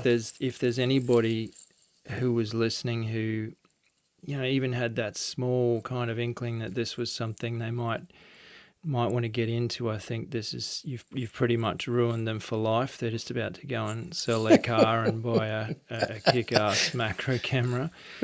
Sell their firstborn. Yeah. I do encourage everybody, if you've enjoyed this episode, I do encourage you to go and check out what we're talking about. It'll blow your mind. You'll get lost on Nick's Facebook page or within his websites for hours. So it's been an absolute pleasure, Nick. I as I said, it's been fantastic. I've learnt things tonight. This is the best part about this format is, I've known you for a long time, and I was learning things tonight, learning new things about you, about what you do, and that's what it's all about. We're here to kind of really explore these things. So thank you cool. so much, sir. Yeah, it was great That's all right. And getting to know you, Nick. So thanks for the chat tonight. Thanks, Craig. No worries. And look, for the people listening, I'm always happy to share anything I've learnt about my photography or about the insects or anything like that. So more than happy for people to contact me through my website or through Facebook if they've got questions about the techniques I use, the gear I use, or even if they've got a photo of an insect that they've found that they might want to help identifying. I'm more than happy to help out in that regard. So, don't be afraid to get in touch. That's a true measure of your character there. I think a lot of people would be, they spend so much time learning this craft, they might be reluctant to share their trade secrets. But that's never understood that. No, that's you, mate, in a nutshell, and that's fantastic. I really, if anyone's interested in that, I would be taking Nick up on that offer. Yeah, I reckon everyone should be hitting you up and liking your page on Facebook so that it comes through their feed, because it's really cool to see some of these. Yeah, it's good, isn't it? I mean, it's one of those things where you're going through your feed and then one of Nick's pictures pop up, and they're so vastly different from anything that's going to pop up on your Facebook 100%. feed at all, ever. the bright colours, the incredible detail and things that you didn't even know existed. Yeah, get onto it. Good advice, Craig. No, a patient approach to your obsession, man, and it's vastly different to anything I've looked at in photography. So I really, respect for your talents, man. I love it. Thanks, mate. Appreciate it. Thank you. Yeah, it's just like I said, when I first started this, I just thought, I'm just going to go out and take photos because I want to, and no one will ever take this seriously because I'm just taking photos of bugs. But I've achieved far more than I ever dreamed I could. So every day is a good day with this sort of hobby. It's been a good ride. And there's a lot more to come, I hope. Yeah, there certainly is, mate. Good on you, mate. Thanks again, Nick. Cool. Take care of yourself, mate. We'll talk soon, and I know people are going to love what you've shared with us tonight. Thanks, boys. Much appreciated. All right. Thank you. See you, matey.